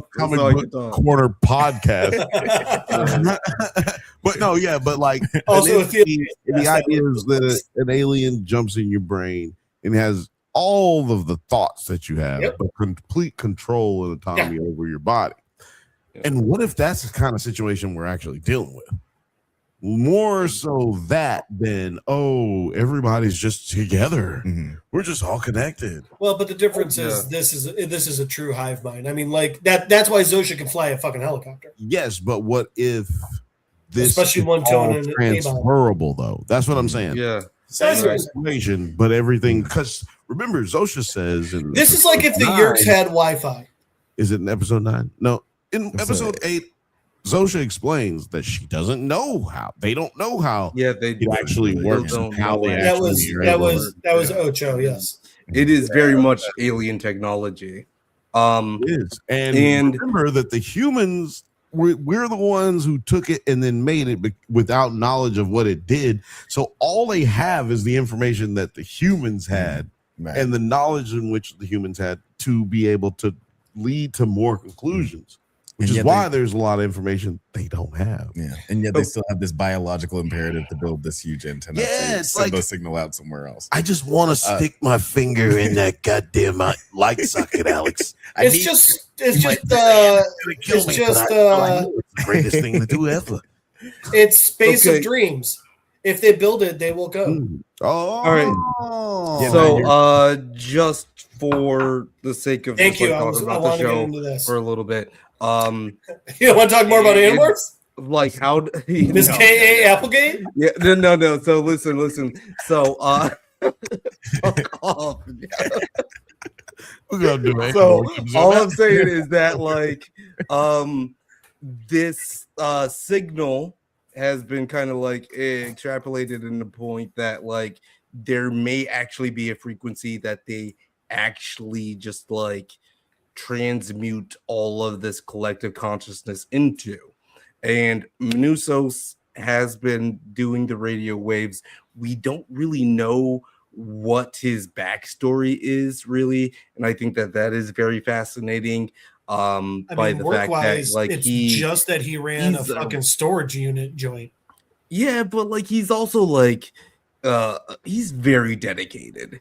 He's very dedicated in the point where it's I'm just saying that it's not like he's working as like an engineer or a scientist, you know. But like almost in the way that like is he ex-military or something? Because he's like how he like is very fixated on radio waves. Like the way his thought process works is very interesting to me. And he also seems like someone that is what I find interesting about him is that he doesn't really seem like someone that previously loved the world. Like he called his mom a bitch. You're right. Well, like he doesn't really like the world, but I he's would so say he dedicated loved the to saving it. So I think that's very interesting.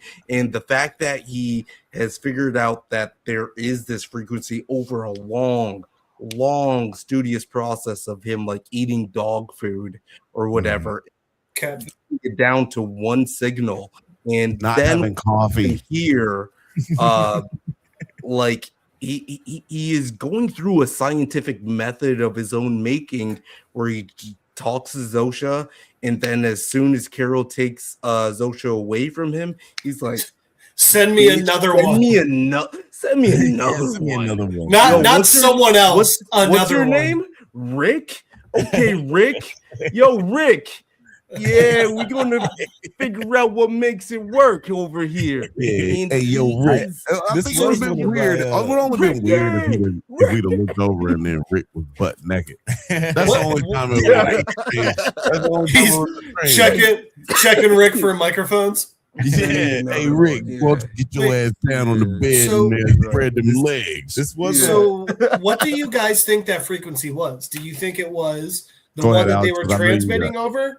Do you think it is the only frequency that like they couldn't interact with, or do you think it's like the Cure frequency or some shit, or something else? I actually saw an interview just earlier tonight while I was like getting ready for this with the writers, and they said that no, what Minusos did not work. Right? Oh God, no, of course. Onto something. So like I'm thinking that they're saying in that like it did not work at all. No, it didn't work, but like it didn't. But like it didn't work. But he's got something going on there, which we know because Zosha and the Hive are like, tell Carol, you know what we have to do.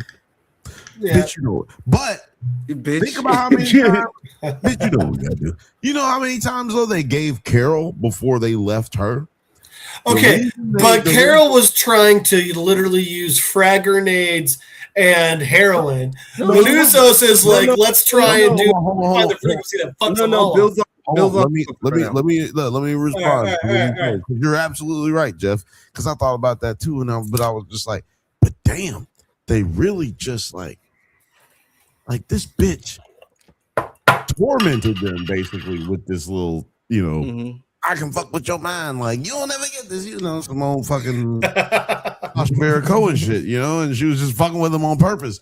And then all of a sudden, when she had to shoot them up with heroin, like you said, basically. She had to shoot the bitch up with drugs. Yeah. Before they were like, girl, I think this is a toxic relationship. Yeah. Right.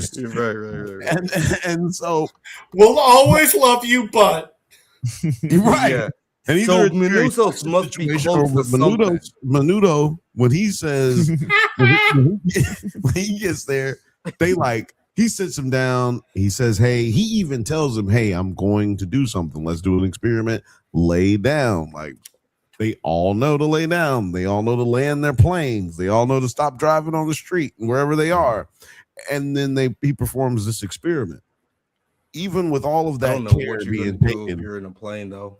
All of that care being taken, they decided immediately after his experiment, "Yep, we're out of here." I think that's because they know he's onto something. They know that he is about to solve the shit. But the problem is, speaking of England, so he got to go, and he in English.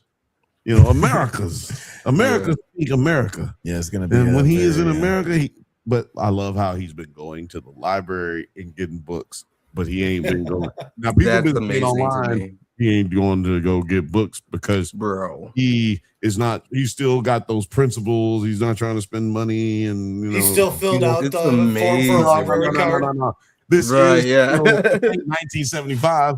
Ain't no goddamn books except if you go to the motherfucking library. Where are you getting these books from that you talk about?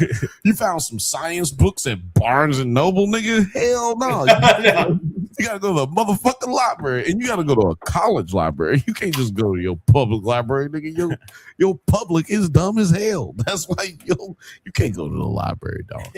No, I mean the public library. You gotta go to a real a school library. So shout out to him for going out there and learning. This dude is a extreme human specimen. He learns English in a week and a half, 2 weeks, let's say 4 weeks. Let's just say he learned it in a month and a half. Yeah, nigga, his kids go to fucking 2 semesters of Spanish. Don't learn no Spanish. That's what I want to point out right now. Yo, listen. And he learned some shit. Well, go ahead. I was just gonna say that I'm probably somewhere in between Carol and Menusos as far as like where I would land in this post-apocalyptia, which is a word I just made up. But I like it. I don't think it would be as lazy as her, or like I would be more inquisitive than she is, but I don't think I would be as resourceful or determined as Menusos either. So listen. I would say because when Jeff said like Diabate Air Force grape is dumb, I think he's actually the smartest character. Carol went through hell and high water to figure out things that Menusos was like, no, I got John Cena on the television telling me this shit, bro. Like President Rupi found out on day 3 what took her 70 days to figure right. Oh, exactly. But Menudo, he figured it out in 15 minutes. But you went to sleep through a fucking Disney Plus streaming version of Golden Girls and woke up and goddamn Zosha over there told the whole goddamn thing with no commercial breaks. By the way, that's what I'm saying. This is random question. Mm-hmm. No, go no. Nine, go ahead. No, I was going to say this is the international player haters ball right here, and she thought that she was the biggest hater. Manny comes in, he's just like, I'm a way bigger hater than you, and more efficient. Way more. He's got that knowledge, and we're trying to still figure out like where he's coming from. But as Alex says he's more in line in between.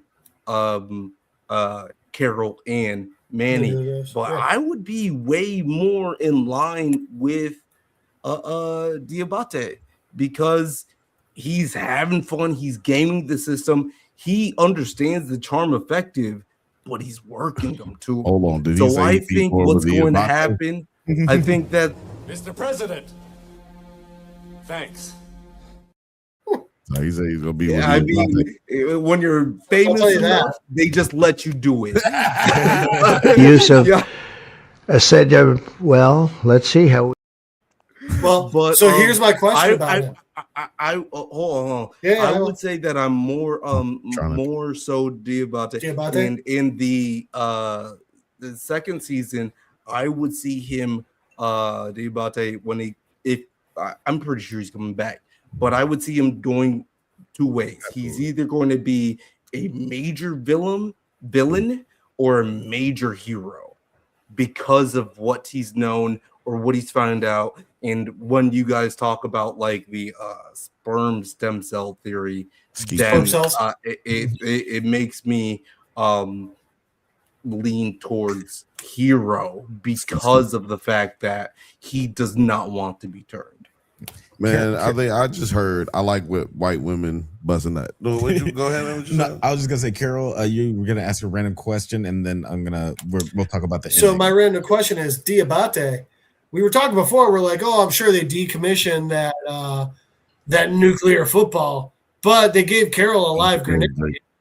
Do you think his nuclear football will activate the atom bomb that she currently has? First of all, you just sounded like Trump when you said that nuclear football. I have the power. I think that this You is Venezuelans, actually an EMP. Nigerians watch. I think this is an EMP and not a nuclear bomb. Yeah, it's an atom bomb. Well, I don't think. I They- would say that it's Like, not. does that make sense though? Why the Yes! fuck would she need an atom bomb? The nuclear To deterrent. murder. It's the same reason we have one. Yeah. It's the same reason we have one in America, so that everybody knows that okay, you got one, but we got 100. So To how about really you just efficiently. fuck up? Sorry, I'm just gonna talk because I don't get to see you guys a lot, and I just wanna fucking get Do it, you know, man. I want to No perv out with my Nigerian perv bashing. out.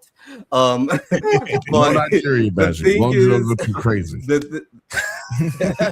the thing is like, yeah, like what functionality does an atom bomb actually have?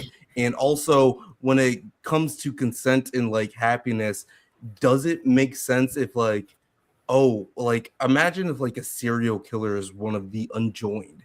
Does it make sense if they were like, what makes me happy is that I just fucking line you guys all up? Yeah. And I just and one of the things that I was thinking of when Manny actually came into the picture, and I thought it was going to happen, is that he was going to try to kill Zosha or like hurt her in some way, and that was going to be a major like conflict.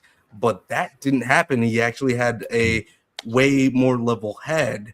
Well, it does. He wants to save the world. Come on, let Alex say something. I mean, sorry.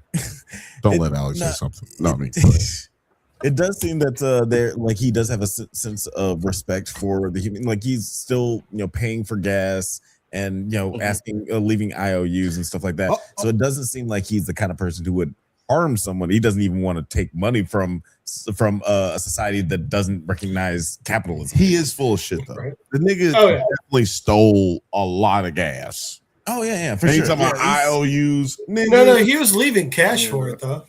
He's definitely very But like, what is the value of a currency? he left some IOUs. That- bro. Fuck he's that. He left some he's IOUs. definitely, makes sense. he's Yeah. definitely, like we said before, like his pride like exceeds like the resources he Logic. needs. Like like his logic. Yeah, like even Carl calls him out on the shit. It's like, well, you don't want to stay in this house, but your ambulance is out there. I'm sure that's Right. not yours.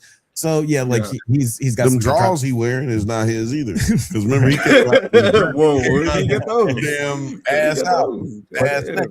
But at the same time, I do think that he is like deep down, like because he is so willing to go as far as like give money to someone who's not going to be able to spend it, right? That he's not going to actually harm any of these people because he thinks that he's going to be able to. He's got a pimp my ride ambulance. When I see homeless people, well, he's got I know they're not going to get fucking them. Aquarium in it. Sorry, I didn't mean that. I'm sorry. No. I was just saying I don't do that with homeless. I do the same thing with homeless people as Menudo.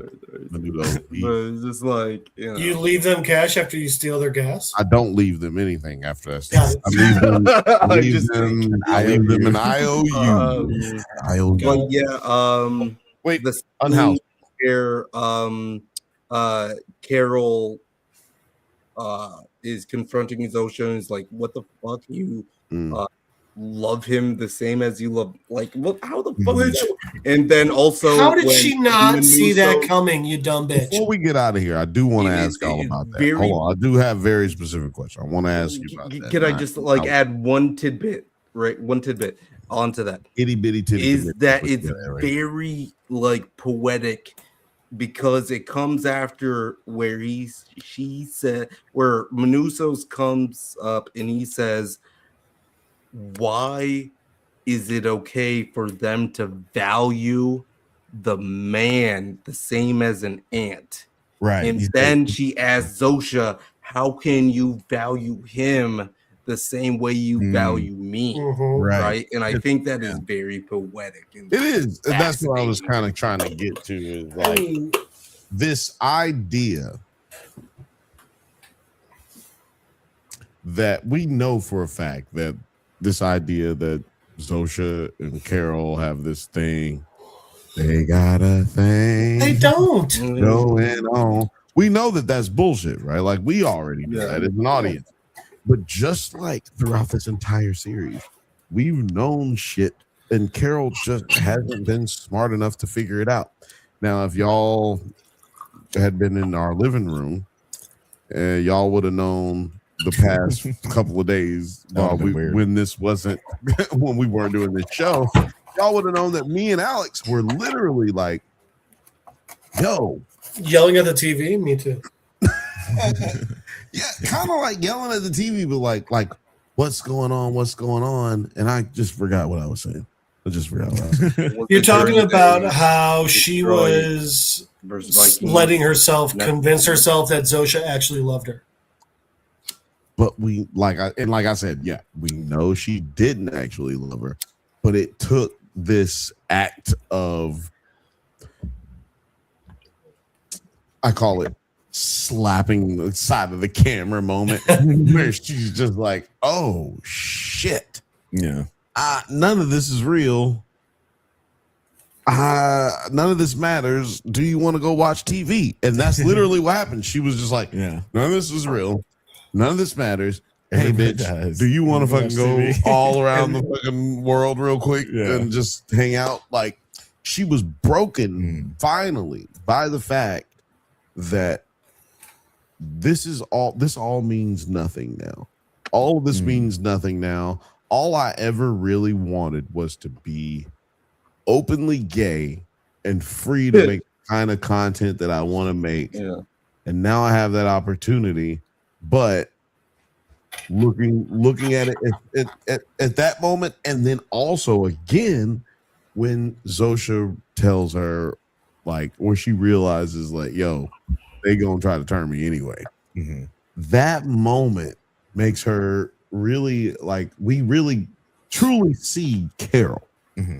Carol is a extremely happy person who has an extremely negative outlook on life. She's a waiting for the other shoe to drop person. I'm gonna tell you how I know Carol's an extremely happy person. Extremely happy people go on vacations. They go to all those places. Now she just has a bad outlook on motherfucker. I'm happy as shit. I can't afford vacations. I didn't say that it's mutually exclusive to happiness. I'm just saying that if you're rich, if you're not happy, you sitting up in your house like Howard Hughes, looking crazy with your toenails written long. Yeah, pissing in jars. Right. It is funny because, like, you see the parallel between, like, the vacation that she had with Helen, which was also in a cold climate, But this is like cold climate vacation on Carol's terms. It's like, yeah, we can be in a cold place, but then we have walls with like Land right? comfy A literal roaring fire. Yeah. Right. But not to be confused with all of y'all are huddled up in one singular place getting heated, but we're going to heat this whole compound in the middle of the fucking Alps. And we're just us two. And wherever the electricity is coming from as well. Yeah. There's so many things that means need to be turned back on. Yeah, they're literally like the Carol's the center of the universe here. It's impossible. And she's all dreaming too small for me in this aspect. Thank you. If I was Carol, I would be like, how many people look like you in the world? Well, I think that is the bring point. them all here. You're saying, honestly, and how many look like me? Let's get this going. It's gonna get weird. Right, you're doing the Rick. Y'all are doing the Rick Sanchez shit. Like, can you get a bunch of people who look like me and a bunch of people who look like Gloria Sanchez? Also, I'm only taking fighter jets anywhere, and that includes down the street.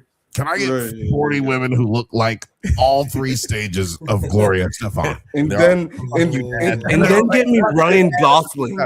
I want him to watch. I think that all speaks to the fact that everything that we've been saying about Carol this entire time, she's still we all had higher expectations for her from the beginning of this series, and then once she got bogged down enough, she finally actually broke her level of, what do you call it when you feel better than other niggas? Just like feeling on superiority. Superiority, stoicism, whatever you want to call it. She was all over what? Something happened to our camera. Something happened to our camera. Slap a camera moment.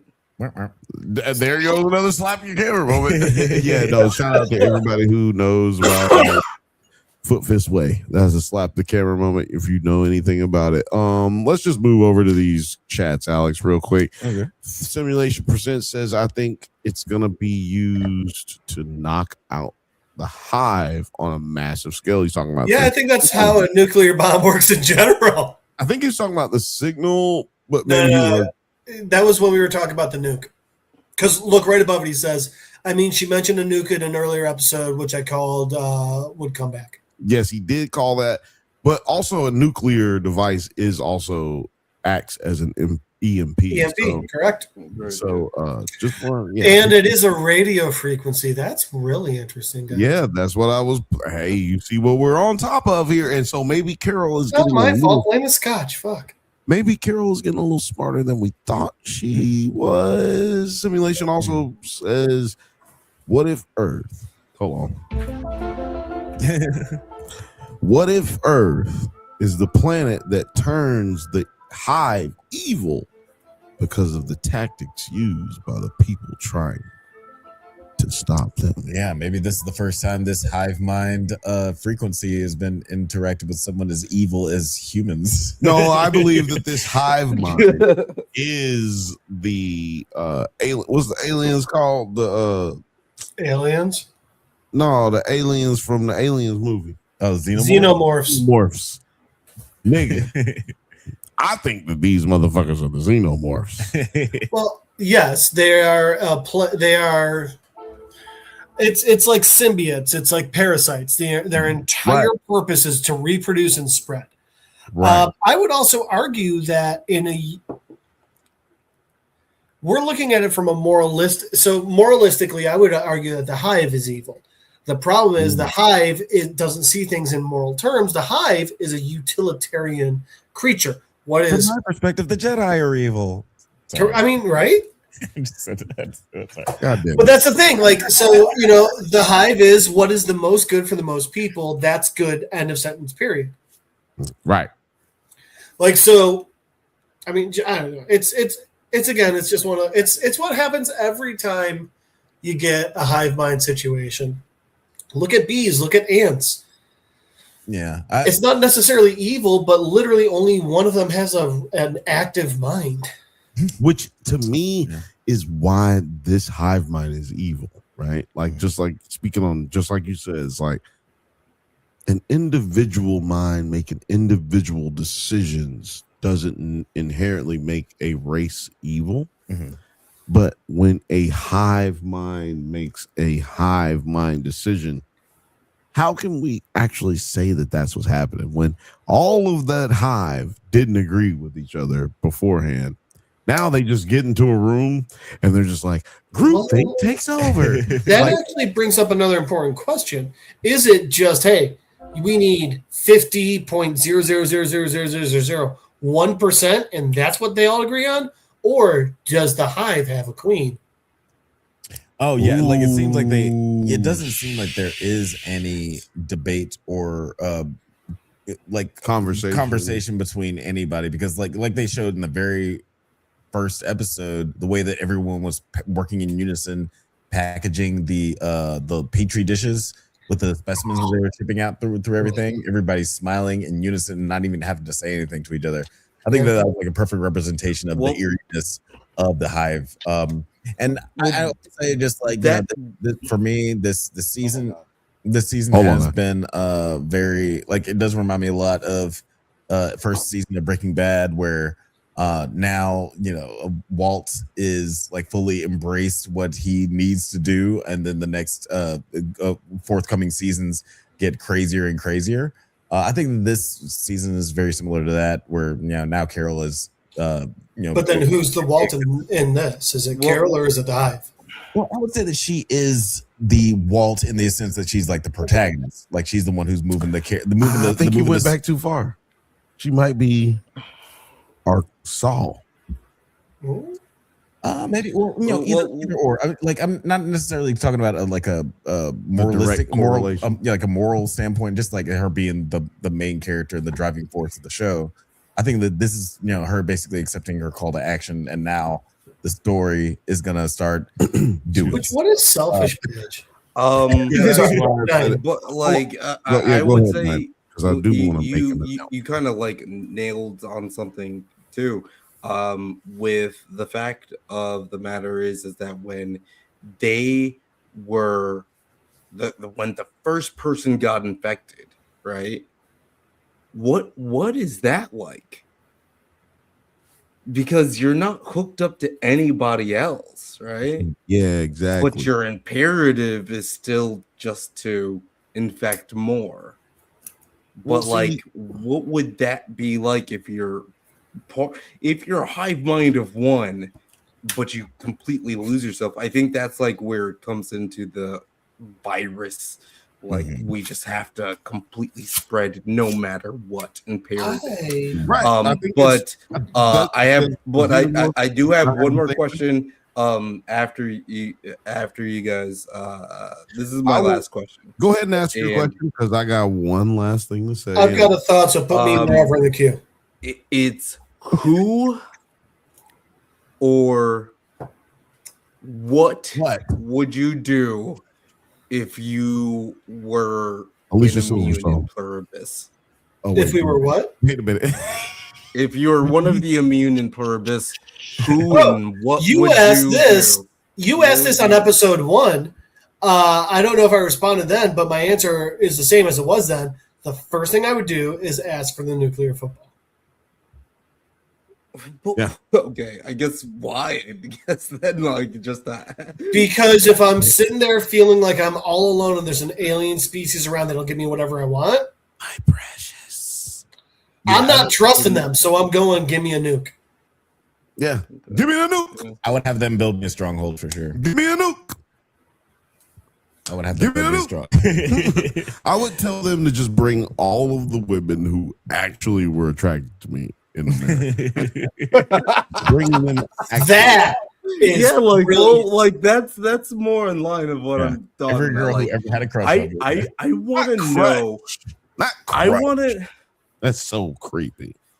I would ask, is there any evidence anywhere on Earth that magic's real? And show me all of the evidence of aliens and hauntings anywhere.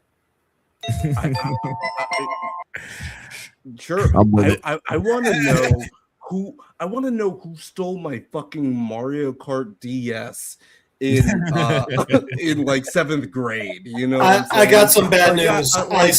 Yeah, who killed Biggie? It was you. These are the questions that we need to know. The I got answer real good. is- no, Jeff just said the answer is you, but I do want to say this. This is the fact that you have all these questions, and the fact Chad is blowing up with more questions. That just shows that this cannot single-handedly cannot be we talk about this show. So we're gonna have to do it again. Now, so matter of fact, look for it. It might not be it might not be live, but it might be pre-recorded. We're gonna have to give you more of this information, more of this content, because we have so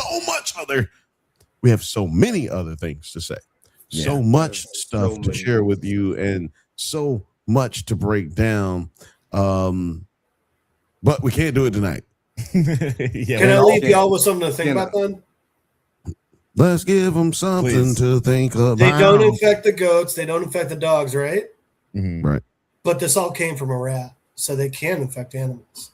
They can. But they're eating. That's just a curiosity for later. Pets. That's what I would ask you. Are they eating the dogs, and are they eating? They were in Ohio. $1 million question. In Ohio. After these messages, we'll be right back. Have you ever watched a movie from your childhood that doesn't quite hold up like you remember? Well, you would enjoy our monthly series, Does It Hold Up?, where we revisit classic genre films with a special guest to help us determine if they're as good or as bad as we remember. It's a whole lot of fun, so you should check it out. Please check out the Drunk Banthas channel. They clearly are ready for being seen at a higher level. Back to the show. Well, guys, this is. Have those words always been in the bottom corner? With the movies and the people with the kind of movie does? I never noticed them before. I really like them, guys. Yeah, he actually did it better now. That's what happened. Every time it gets better. One day it'll be good. Don't make promises. Mr. Jedi Master Grayson. Thanks. This is our last podcast of the year. We will see you guys. Yes, last podcast. Actually, it's not.